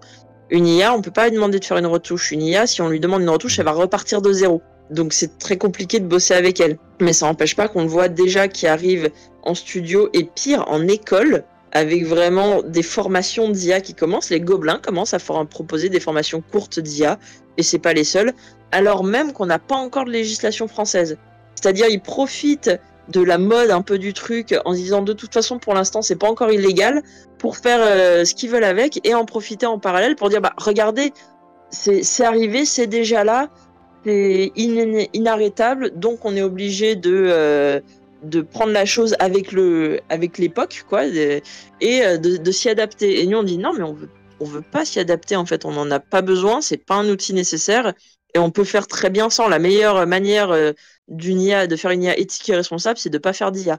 Et encore une fois, d'IA générative. Je parle pas des algorithmes qui nous servent déjà en prod, notamment en 3D depuis plusieurs années, qui ne se basent pas sur le vol de données. Les IA, faut différencier vraiment les IA génératives de l'ensemble du reste des IA. C'est pas la même chose. Une comparaison que j'ai énormément entendue dans mon milieu en particulier, je suis animateur 3D, c'était la comparaison avec la motion capture. J'ai entendu en tout cas des personnes dire, mais tu verras, ce sera comme avec la motion capture. À l'époque, quand la motion capture est arrivée, tous les animateurs ont gueulé en mode ça va être la fin de notre travail. Et ce qui s'est passé, c'est que pas du tout. En fait, il y a eu une croissance parallèle entre la motion capture qui a eu ses propres projets et l'animation qui a eu aussi une croissance exponentielle. Et ça a continué à marcher comme ça, les choses bien séparément. Mais c'est absolument pas ce qui se passe avec l'IA. C'est pas un nouvel outil technique. C'est pas quelque chose qui va faire juste gagner du temps pour après que les animateurs vont retoucher. C'est pas comme ça, en tout cas, que les producteurs vont l'utiliser. C'est pas à la route que ça prend du tout. Il faut vraiment être alerté sur ça, quoi. Et puis en plus, encore une fois, c'est pas viable pour l'instant dans nos productions. C'est à grande échelle, je veux dire. Et même les IA génératives ne survivent que grâce à des levées de fonds des tech bros de la Silicon Valley. C'est-à-dire que c'est même pas rentable pour eux pour l'instant. Et il y a aux États-Unis des gros procès qui commencent à y avoir parce que les entreprises se disent mais non, mais en fait ils sont en train de nous voler nos IP, donc nos sagas. Disney notamment a fait un procès là-dessus en disant non, mais on n'a pas envie que nos images soient volées par des IA et parce qu'ils savent que les gens s'y trompent derrière, qu'ils pensent que c'est Disney et ils veulent pas se faire voler leur propriété intellectuelle.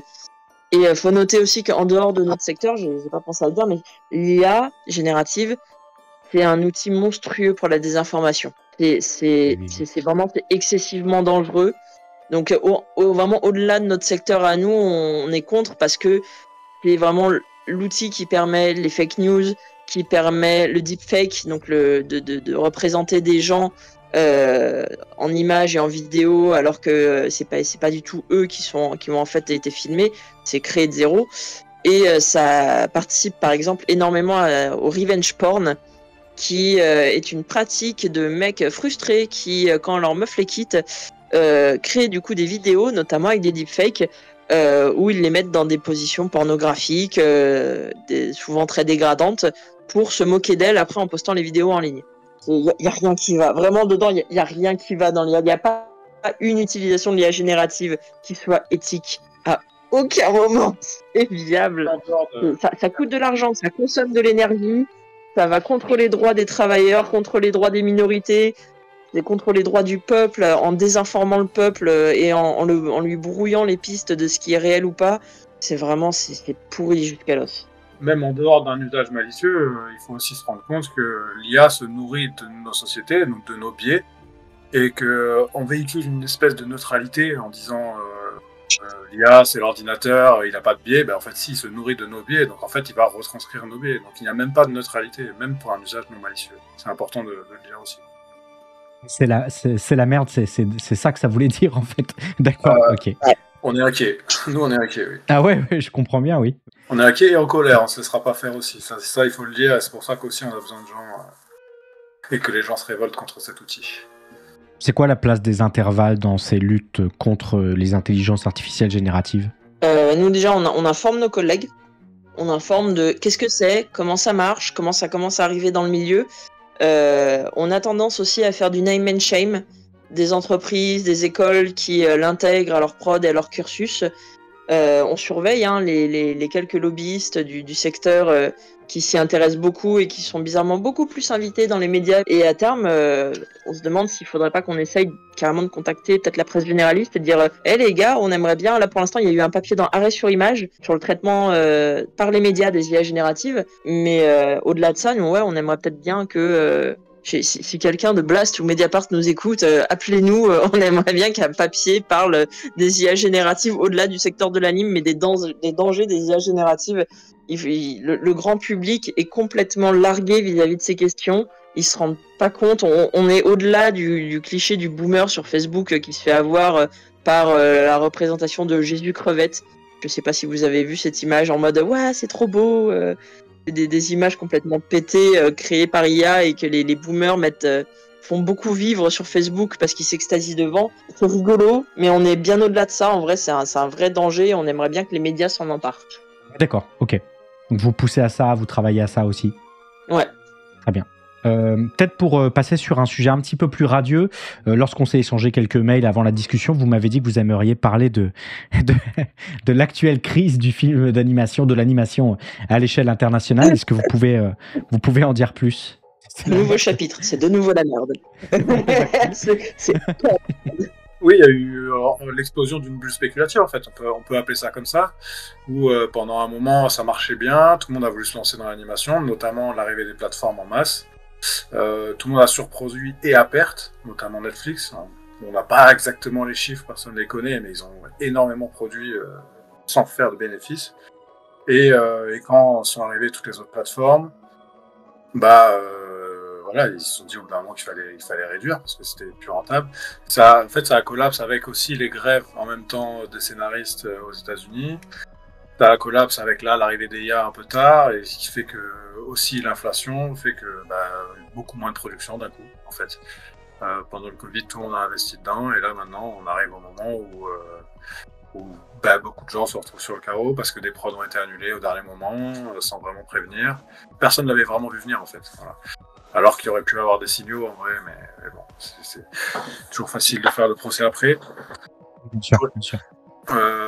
Nous, en France, on peut dire qu'on a eu un petit bouclier grâce au CNC, qui, eux, continuent à produire quoi qu'il arrive, même si on a eu peut-être une légère baisse de financement quand on regardait les chiffres sur ces dernières années.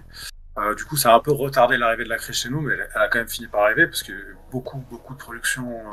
moi, dans le long métrage, par exemple, beaucoup de productions américaines sont faites en France. Ils injectent beaucoup d'argent chez nous, ils injectaient beaucoup d'argent chez nous. Et c'est plus le cas aujourd'hui, beaucoup moins. Alors peut-être ça va revenir, peut-être pas. Ils ne communiquent pas dessus, donc le milieu essaie de se restructurer un peu sur lui-même, sur des choses qui fonctionnent, mais c'est pas d'une évidence flagrante. En tout cas, pour l'instant, on est encore dans l'expectative. On peut vraiment pas dire. Il semblerait qu'il y ait un début de mieux, mais on peut pas vraiment dire quand, comment et qui. Voilà. Ils communiquent pas beaucoup dessus, les studios, mais cela dit, l'Animation Guild, là, le syndicat principal américain de l'animation, est en pleine négociation pour revoir le droit du travail aux États-Unis. Et une de leurs revendications principales, c'est encadrer et réduire la délocalisation. Parce que c'est vrai que nous, on est moins cher que les États-Unis, on est un petit prestataire. Comme pour nous, l'Asie du Sud-Est est souvent un prestataire moins cher. La France et l'Europe, en général, sont des prestataires des États-Unis. Et il y a eu, ils se sont un peu jetés sur nous pendant le Covid. Il y a eu en plus ça, les plateformes de streaming qui sont arrivées. Mais là, les Américains, les travailleurs et travailleuses américains disent non, mais en fait, nous, on n'est pas ultra chaud que tout soit délocalisé parce qu'on n'a plus de boulot. Typiquement, DreamWorks, leur dernier film qui est sorti, là, Le Robot Sauvage, c'est leur dernier long métrage qui était entièrement produit en interne. Bien, maintenant, DreamWorks a annoncé à prendre des prestataires internationaux pour faire une partie de la fabrication de leur film, qui veut dire des centaines d'emplois en moins aux États-Unis. Et eux, ils n'ont pas justement le cadre plus... pardon, le chat fait de la merde. Le cadre plus sécuritaire, pas plus sécuritaire, plus sécurisant qu'on peut avoir en France avec l'intermittence, avec le chômage et tout. Aux États-Unis, c'est vraiment tu bosses ou tu meurs, globalement. Et en plus, tu bosses en étant mal payé, parce que la plupart des studios sont sur la côte ouest américaine, notamment à Los Angeles, où vous imaginez Paris en 10 fois pire. C'est l'enfer sur Terre, je recommande à personne. Et ils n'arrivent plus à en vivre, en fait, les animateurs. Donc là, ils sont en pleine négociation, justement, pour s'assurer que ils soient mieux payés, qu'ils se protègent contre les IA génératives et qu'il y ait moins de délocalisation. Et j'ai pas l'impression qu'en France, nos producteurs s'en soient... Ou alors, ils communiquent pas, comme tu dis, Noirone, hein. Ils communiquent pas dessus sur... est-ce que vous vous rendez compte que si ça passe, ça va énormément encore impacter le milieu? Est-ce que vous êtes en train de vous préparer à la vague que ça va nous amener sur notre marché du travail? Je suis pas sûr qu'ils en aient pleine conscience. En tout cas, ils en parlent pas. Et c'est vrai que nous, les travailleuses, on a peu de contact directement avec les syndicats de producteurs, hein, forcément, mais même avec nos producteurs même. On ne sait pas. Comme dit Noirone, on est un peu dans l'expectative. Donc, nous, notre boulot, c'est de nous assurer que nos camarades et collègues soient au courant de ce qui se passe, que ça leur tombe pas et qu'ils tombent pas des nues, qu'ils puissent aussi, au besoin, se mobiliser. C'est pour ça qu'on n'arrête pas de répéter de se syndiquer, hein, parce que le nerf de la guerre, il est là. C'est plus on sera nombreux à la table des négos à se faire entendre, mieux ce sera. Mais cette crise internationale, ouais, elle est... Les Américains n'entendent pas trop non plus ce qui se passe en Europe, donc ils se rendent pas forcément compte de ce que ça va impacter. Il n'y a pas de synergie, j'aime pas le mot, entre justement les différents pays et continents. Et en parallèle, il faudrait pas croire non plus que le Japon est une porte de sortie viable, parce que toi-même tu sais, hein, Alex, mais les conditions de travail dans l'animation japonaise, je souhaite ça à personne. Bien sûr, bien sûr. Il faut savoir, pour parler des États-Unis, qu'ils ont déjà subi une première crise, on va dire, de délocalisation à l'époque où le Canada a mis en place cette politique de défiscalisation. Je sais pas comment ils appelaient ça, mais des crédits d'impôt. Voilà, crédits d'impôt. Ils ont déjà perdu énormément de salariés et les salaires ont énormément baissé à cette époque-là aux États-Unis. Ils partaient tous travailler au Canada, notamment à Vancouver ou à Montréal pour les Français. Et ça avait fait du mal à tout le monde à l'époque. Donc c'est ça aussi qui a fait que là ils voient le truc venir, en tout cas un peu plus que nous, et ils se sont guildés, ils se sont protégés, quoi. Et nous en France, on subit ça. D'ailleurs, on a vu des travailleurs canadiens revenir en France là suite à la crise, parce qu'au Canada ils ont pas de chômage, c'est très compliqué. Et j'ai vu ces travailleurs. Alors moi, j'ai pas pu me rendre compte, par exemple, parce que en 10 ans d'expérience, en prenant de l'expérience, mon salaire a pu augmenter un petit peu pour faire valoir cette expérience. Mais ces travailleurs-là qui revenaient du Canada après avoir travaillé en France, on dit mais les salaires n'ont pas bougé, c'est hallucinant. Pourquoi en 10 ans le salaire de senior c'est le même que 10 ans auparavant, alors que l'inflation a pris en 10 ans, faudrait calculer, mais c'est impressionnant. Et donc voilà, l'inflation, les fiches de poste aussi, parce que mine de rien, nos métiers, c'est pas les mêmes qu'il y a 10 ans. Souvent, on a plein de tâches secondaires qui se sont rajoutées. Les métiers se sont aussi complexifiés parce qu'on travaille de plus en plus avec des logiciels différents, qui demandent des formations et tout. Et c'est vrai que les salaires suivent même pas l'inflation la plupart du temps. Donc ouais, non, il y a une crise parce que nos producteurs ont peut-être réfléchi un peu trop sur le court terme. Parce que aussi il y a les coûts de l'énergie ont énormément augmenté, les coûts du hardware ont augmenté, qu'il y a les coûts de prod du coup ont augmenté, mais comme d'hab, tout augmente sauf les salaires. Donc là, il commence à y avoir de la grogne forcément dans les secteurs, dans les différents pays. Et nous, en France, on aimerait bien, c'est bête, hein, mais on aimerait que ça grogne un peu plus. On aimerait que les travailleuses viennent grogner, qu'ils osent.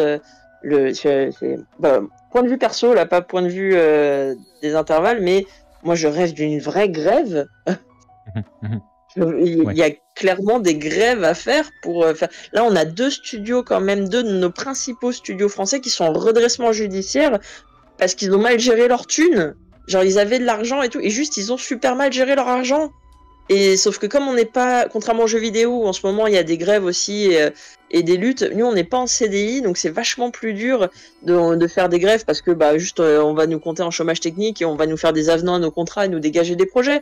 Donc c'est beaucoup plus dur de se mobiliser sur le moment, de se faire entendre, alors que même qu'on a 2 des principaux producteurs qui sont dans la dèche, que même il y a Xilam là, qui est aussi un gros studio de production qui est coté en bourse, qui n'en est pas au point du redressement judiciaire, mais qui tire un peu la gueule en ce moment, qui a fermé son studio, notamment à Lyon. Ils ont 3 studios à Angoulême, à Lyon et à Paris. Ils ont fermé le Lyonnais. Non, c'est vraiment... faut que les gens prennent conscience que là, c'est une crise grave qui touche toutes les couches du milieu de l'anime, c'est-à-dire pas que les juniors qui sortent d'école. Moi, là, j'ai des collègues qui sont dans le milieu depuis 20 ans, donc des gens qui ont vécu déjà le passage au numérique. C'est-à-dire qu'avant, ils dessinaient tous sur papier, c'était des darons de l'anime, même eux galèrent à trouver du taf, là. Il y a pas grand-chose en ce moment, hein. Il y a plein de projets mis en pause. En plus, on est un peu inquiet sur le budget, parce que maintenant, là, c'est le budget de l'État, c'est décidé avec vraiment un budget de la culture très très réduit. Le CNC qui va perdre probablement encore de la marge de manœuvre pour aider à la production de longs métrages et de séries. Donc non, c'est la méga tension. Et il faut que les gens se mobilisent pour ça. J'ai entendu d'un point de vue de producteur aussi, apparemment, en tout cas pour tout ce qui est prestations, les prix ont énormément baissé, les Américains poussent dans ce sens, mais pas que. Alors, est-ce qu'ils en profitent? Est-ce que c'est l'opportunisme ou est-ce que c'est les taux d'intérêt ou l'intérêt même des plateformes qui baissent et qui fait baisser les prix? Mais même les producteurs disaient que c'était compliqué pour eux de négocier les prix en ce moment, quoi, parce que les studios, en plus, n'ayant pas de boulot, il y a une vraie concurrence des studios les uns vers les autres pour avoir ces prestations, et du coup, ça ramène tous les prix à la baisse, c'est infernal. Ah ouais, non, c'est une horreur. Puis là, avis perso, encore une fois, mais pour moi, ils se sont trop appuyés, nos producteurs, justement, sur les Américains. Ils se sont dit, ouais, génial, une manne d'argent, on va faire plein de trucs. Mais au final, en plus, c'est des projets où on est prestataire, donc on a un impact artistique bien moindre, alors qu'on a des talents complètement dingues en France qui sont capables de faire des projets super cool et super intéressants, et qu'on le voit, quand ils arrivent à se faire, on se fait « Ouais, mais pourquoi il n'y en a pas plus comme ça ?» Je pense au studio La Cachette qui s'est fait connaître en faisant Primal, la série de Genndy Tartakovsky. Là, pareil, je crois qu'ils sont que prestat dessus, hein, mais ils se sont fait connaître là-dessus en disant « Regardez ce qu'on est capable de faire ». Et on se dit, mais pourquoi du coup on n'a pas plus de séries françaises comme ça? Et eux, Tartakovsky leur a laissé une certaine marge de manœuvre artistique, ce qui fait qu'ils ont pu faire quelque chose de très cool. Mais il y a la majorité des séries sur lesquelles on bosse en tant que prestat pour les États-Unis, on est juste des petites mains. Et d'un point de vue artistique, on reste quand même un milieu culturel et artistique. C'est frustrant de se dire, on n'est que des petites mains. Nous, on aurait plein d'histoires à raconter, plein de styles à mettre en valeur. Et finalement, on se retrouve juste à ne faire que du technique, sans pour autant que nos connaissances, notre style français soit reconnu. Alors que, Dieu sait qu'on en a des talents, quoi. Ouais, mais c'est important parce que ce que tu dis, ça pose aussi la question de ce qu'on observe en parallèle de cette crise internationale, qui est un glissement vers d'autres formes de production animée pour les plateformes de streaming, évidemment. L'actualité toute récente autour de Arcane saison 2 en témoigne, mais un glissement aussi vers des productions pour le web aussi. Je sais qu'on en avait un petit peu parlé par mail. On observe une forme de variété des formats, une diversification des formats avec un plein âge d'or des séries animées pour adultes. J'avais pu en parler dans ma matinale. A fortiori des séries séries animées pour adultes qui doucement mais sûrement sortent aussi du champ de la comédie, qui a largement gouverné le genre, enfin gouverné le format pendant très longtemps. Je rappelle ce chiffre que j'avais donné l'année dernière, hein, selon le deuxième livre blanc d'animation pour adultes de John Evershed, c'est pas moins de la moitié des futures séries animées pour adultes au moment de la rédaction du livre blanc qui sont de genre autre que de la comédie. C'est quoi les conséquences de cette refonte de l'industrie, puisque tu en parlais, et où est-ce que se placent les travailleurs français, les travailleuses françaises dans cette reconfiguration mondiale de l'animation? Ah bah, pas que les travailleurs, nous on a vu au Cartoon Forum, qui est une convention professionnelle où les producteurs vont en fait pitcher des projets pour trouver des financements français et internationaux pour des séries. On a vu, c'était la première fois cette année que presque un quart, c'était 23% je me souviens, des projets présentés, étaient des projets young adultes et adultes. Alors qui mélangent du coup les deux, hein, young adultes et adultes, mais c'est énorme, on n'avait jamais vu ça. Ça veut pas dire qu'ils vont tous être financés, mais ça veut dire qu'il y a un vrai gain d'intérêt de la prod et du coup par extension des travailleuses, puisque c'est eux qui sont à l'origine des projets quand même à la base, de proposer autre chose que du format enfant. Ça veut pas dire que le format jeunesse c'est nul. Moi typiquement j'adore travailler en série jeunesse, je trouve ça trop bien, on a énormément d'histoires à raconter aux enfants. Je suis moins fan du 3-4 ans qui souvent est de la production, pas toujours hein, mais dans les années 2010, surtout début des années 2010, c'était vraiment de la production à bas coût et de très mauvaise qualité. C'était assez effrayant à voir.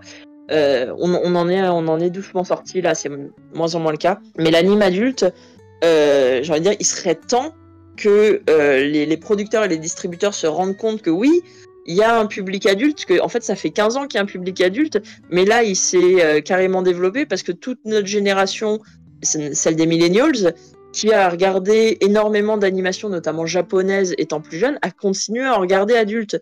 Et c'est aussi une des générations qui jouent beaucoup plus aux jeux vidéo, donc qui sont beaucoup plus intéressés par des adaptations, je pense à Arcane entre autres.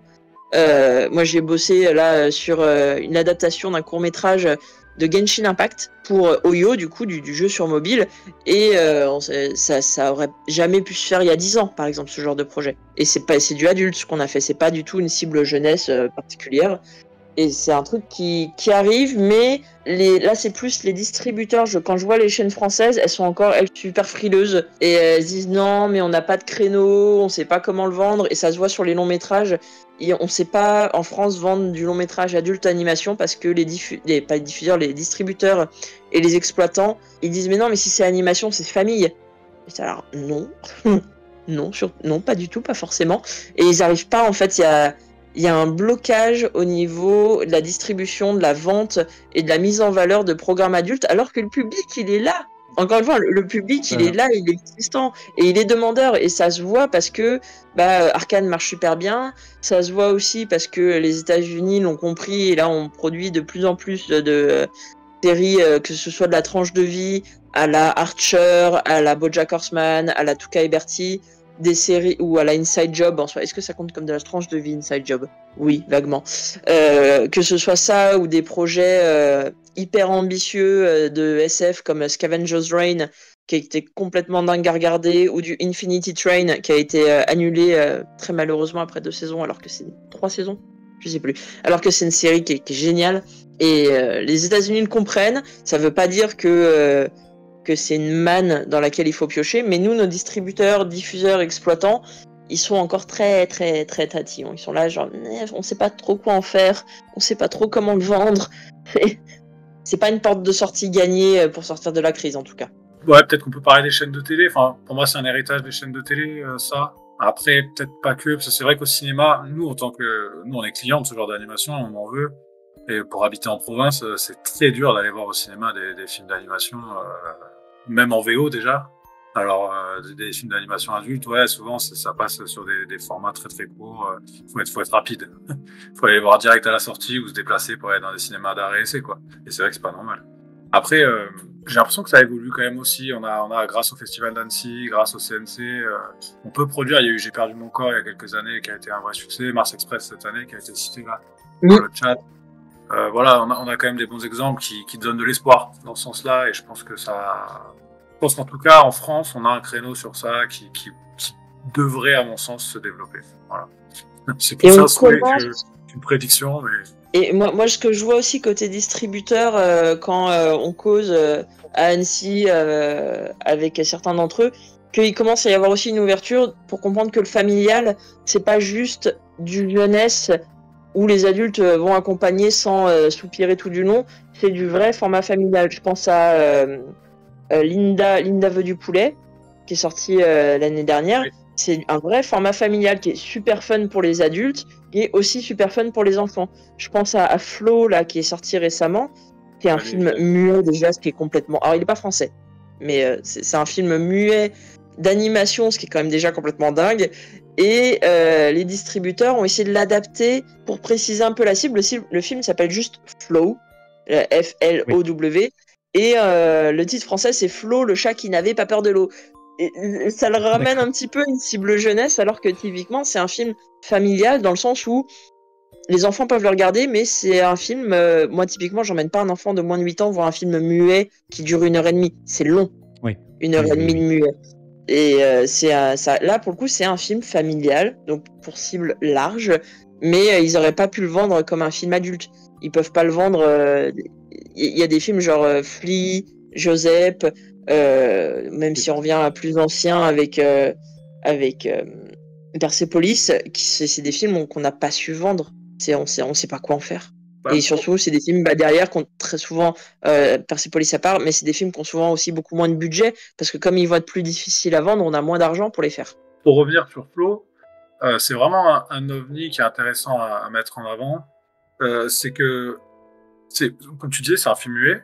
Moi, j'ai accompagné ce film en salle, j'ai fait 2 avant-premières, et tu vois les réactions des enfants à un film où il n'y a pas de dialogue, où tout n'est pas expliqué, ça les oblige à se poser des questions, et c'était super intéressant de voir. Moi, j'avais un peu peur, à titre personnel, de montrer ce genre de film à des enfants. J'étais un peu... Il est annoncé interdit au moins de 8 ans, enfin déconseillé au moins de 8 ans, je crois, et il y avait clairement plus jeunes dans la salle, parce qu'il y a des scènes un peu...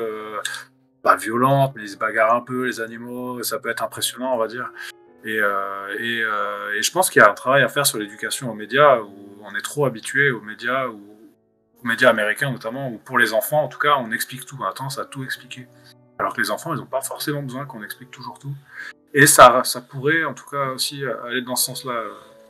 Voilà, le cinéma jeunesse, entre guillemets, quoi. Il n'y a pas que à l'américaine où on explique toujours tout. Et ça, c'est intéressant. On explique tout et on surprotège aussi. Oui, il y a plein de projets... Je me souviens, il y a quelques années, à TF1, ils ont, faut savoir, à TF1, je crois que c'est les seuls en France, pour TFU, donc pour leur programme jeunesse, ils ont une psychologue en interne qui détermine ce qu'on peut aborder ou pas aborder dans les projets. Et cette psychologue, typiquement, il y a quelques... Alors ça date d'avant le Covid, hein, c'était, je crois, en 2018-2019, mais avait dit on peut pas utiliser le mot mort, que ça va choquer les enfants. Oui. Et vraiment, j'entends ça et je suis là, mais t'as jamais regardé Petit Pied, t'as jamais regardé Le Roi Lion, enfin, de la mort dans nos dessins animés, il y en a toujours eu. Et même, c'est important pour un enfant, pour se construire là-dessus. Et nous, il y a une aseptisation dans nos séries des propos où faut pas que ça choque, faut pas que ce soit violent, faut pas ni ci ni ça. Et on se retrouve beaucoup avec des programmes très lissés, et qui du coup ont aussi plus de mal à vivre sur le long terme. Alors là, moi, c'est plus l'historien du cinéma qui ressort en moi, mais que quand je vois à quel point les fandoms peuvent faire vivre des programmes sur des dizaines d'années au Japon et aux États-Unis, et qu'en France, il n'y a aucune considération justement des potentiels fandoms qu'on pourrait avoir. Je fais exception de Miraculous Ladybug, qui est un genre de miracle industriel qui a super bien géré là-dessus, il faut reconnaître. Mais sinon, on prend pas du tout en compte la vie longue de nos séries et le fait d'avoir des fandoms qui consomment, c'est bête, hein, mais d'un point de vue capitaliste, on va peut-être vendre plus de produits dérivés aussi si le programme vit sur le long terme.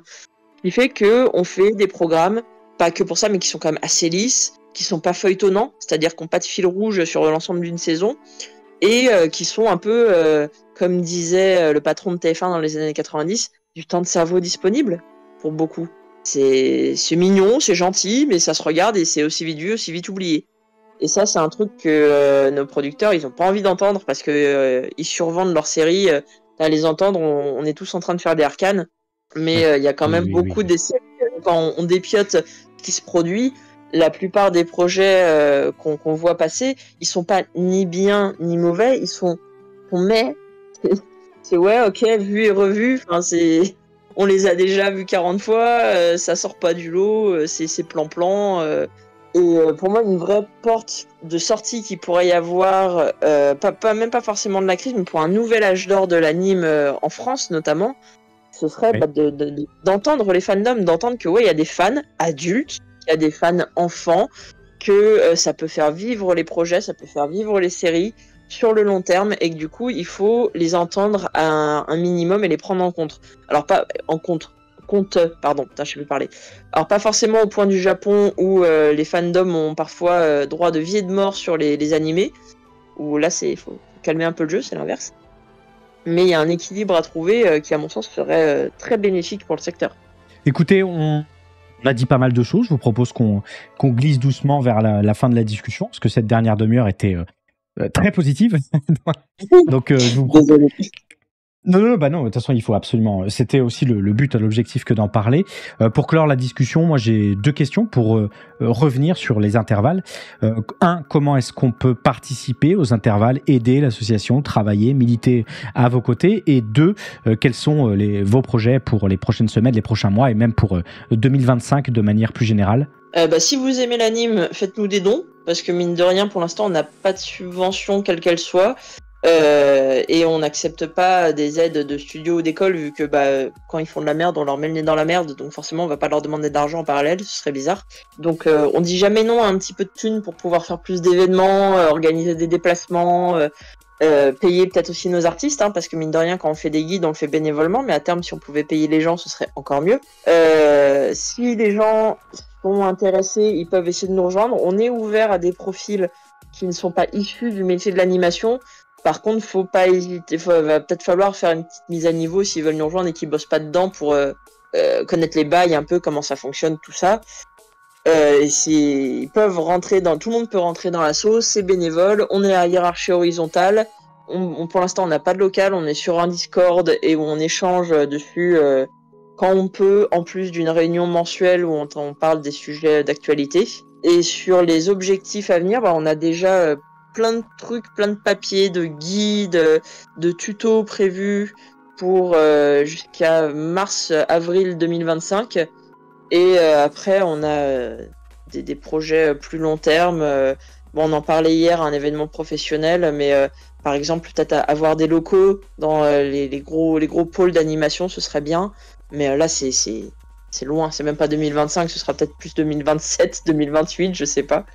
Mais ouais, pour l'instant, on a besoin d'aide. Surtout, on a besoin de visibilité, d'aide, et que les gens nous rejoignent pour nous filer un coup de main à leur hauteur de leur disponibilité. J'en ai déjà parlé un peu en début de stream, mais moi, par exemple, j'ai rejoint l'asso très récemment. C'est très accessible. On discute entre nous, c'est sympa. Ça peut ne pas prendre tant de temps que ça. Voilà. Désolé si c'est une redite, mais bon, 1 heure par semaine, ça peut suffire. Ça peut être juste relire un article. Déjà, ça nous aide en fait d'avoir des points de vue différents. Vraiment, surtout si vous avez, vous, un parcours différent, en fait, ça aide l'asso à grandir à ce niveau-là. Donc voilà, n'hésitez pas à nous rejoindre. Écoutez, Paps et Noirman, moi je vous remercie je vous remercie beaucoup d'avoir répondu à mon invitation, et j'espère que cette discussion a pu éclairer celles et ceux qui nous écoutent quant au travail des intervalles et quant aux nécessités et aux luttes en cours des travailleurs et des travailleuses de l'animation, avec ce leitmotiv qui est c'est la merde. Pour ma part, en tout cas, c'est très, très nettement le cas. Hein. J'ai appris pas mal de trucs. Merci d'être venu. Désolé de vous avoir cramé un samedi matin. Oh, t'inquiète. Et si les gens veulent nous suivre, on est sur l'ensemble des réseaux sociaux, dont Blue Sky. Donc, pas hésiter à nous suivre sur ces réseaux, à faire tourner un peu nos infos. On s'adresse majoritairement, c'est vrai, aux professionnels et aux étudiants. Et d'ailleurs, s'il y en a dans le chat, n'oubliez pas de vous syndiquer. On le répétera jamais assez. Je précise bien sûr que tous les liens vers les réseaux des intervalles, vers le site internet, vers la page de dons, vers les articles dont on a pu parler aujourd'hui seront affichés en description. Mais allez voir, soutenez les collègues en allant voir des films d'anime, intéressez-vous à ce qu'on produit en série jeunesse, en série adulte et tout. Il y a quand même plein de trucs qui se font très différents et qui sont très très cool. Parfois en tout petit jeunesse, hein. Moi typiquement en ce moment je regarde Bluey, une série américaine pour les 4-6 ans et qui est super mignonne et qui redonne foi en l'humanité. Voilà, si vous avez besoin d'avoir foi en l'humanité, regardez Bluey. C'est vachement bien. Ou si vous avez d'autres recos, profitez-en, ça peut être l'occasion justement. Alors c'est plus sur France Télé en linéaire, mais c'est sur France TV Slash ou le site de France Télé en replay, je sais plus. Moi, je recommande de regarder Le Collège Noir, qui est une série d'animation adaptée d'une bande dessinée du même nom, et qui est une série horrifique, mais à hauteur d'enfant. On peut regarder, je pense, dès 8 ans, c'est regardable, sur des gamins dans une colonie de vacances au fin fond de l'Auvergne, et qui vont faire face à... C'est un peu une ambiance entre le Fais-moi peur et Chair de poule. C'est super bien animé, c'est super drôle, c'est un peu flippant, juste ce qu'il faut. Ça fait chialer, enfin vraiment, elle est top cette série. Moi, j'ai adoré la regarder. Il y a une saison 2, je crois, en cours de production. Là, il y a eu que la saison 1 qui est sortie. Et elle est vraiment top. Et ça c'est de la top qualité française, franchement. C'est un petit bijou. Quant à Samuel aussi, Noir. qui a un carton récent. Sur Arte, c'est disponible gratuitement, je crois. J'espère que c'est toujours dispo. Samuel, voilà, c'était très bien. C'est quelque chose qui revient. Ah bah top. Mais ouais, je confirme, Samuel, c'est en libre service sur Arte. D'ailleurs, sur Arte, il y a aussi les 2 saisons de la mini-série Libre, adaptée de la BD d'Ovidie, qui est vachement bien aussi, qu'on peut recommander, c'est petit budget aussi, mais c'est super rigolo. Ça déconstruit tous les dictats patriarcaux dans la société sur un ton assez léger et assez moqueur. C'est super marrant à regarder aussi, on recommande. Globalement, sur Arte, d'ailleurs, plein de super courts-métrages d'animation ou même live régulièrement gratuits, donc régalez-vous. En tout cas, merci beaucoup, Paps et Noirman. Encore merci d'être venus. Je vous souhaite un excellent week-end et force à vous pour les prochains combats qu'on continuera évidemment de notre côté à mettre en valeur dans nos émissions et sur les réseaux. Merci à toi de nous avoir invités. C'était très cool. Et puis, du coup, moi, j'ai découvert une chaîne que je vais suivre maintenant sur Twitch. Ça fait toujours plaisir. Merci. Également. Allez, merci beaucoup. Ciao. Merci à toi. Ciao. Ciao. C'est la fin de ce 7e numéro de Soft Power Rencontre. Déjà, si vous êtes arrivé en cours et que vous souhaitez rattraper le début de la discussion, vous pourrez retrouver celle-ci le 29 novembre, vendredi 29 novembre, c'est ça, en format podcast un peu partout sur Spotify, sur Apple Podcast, sur Deezer, sur Podcast Addict, etc. Mais aussi en VOD sur YouTube, sur la chaîne Soft Power. Tous les liens sont dans le chat ou en description des VOD et des podcasts. Et comme d'habitude, si le format vous a plu, je vous invite comme toujours, à suivre tous les réseaux des intervalles et plus si affinité. Quelle que soit la force que vous envoyez, elle trouvera toujours preneur ou preneuse, j'en doute pas. Et 2, s'il vous reste un petit peu d'argent sous la pédale, vous connaissez la marche à suivre. Je vous invite à soutenir l'émission en faisant un don sur ma page Patreon, dont le lien est également en description, ou en vous abonnant à la chaîne Twitch, soit directement, soit à votre abonnement Amazon Prime. Vous pouvez bien sûr follow la chaîne, venir en live le vendredi, mettre des pouces bleus expérience sociale, des évaluations positives, tout ce qui aide à faire découvrir l'émission et à la faire grandir. Je vous remercie les gens tous et toutes d'avoir été présents et présentes aujourd'hui aussi pour ce nouveau Soft Power Rencontre. Et on se retrouve dès vendredi prochain, 10h, pour une nouvelle matinale pop culture et politique, la numéro 68, si je ne me trompe pas, qui sera celle de la semaine dernière, au moment où vous écouterez cette émission en VOD ou en podcast. Et on se retrouve très vite pour une nouvelle discussion dont j'ai un petit peu de mal à trouver une date commune à tous les intervenants et à toutes les intervenantes, mais on y travaille. En attendant, les gens, vous connaissez la rengaine, prenez soin de vous, regroupez-vous, et puis moi je vous dis ciao.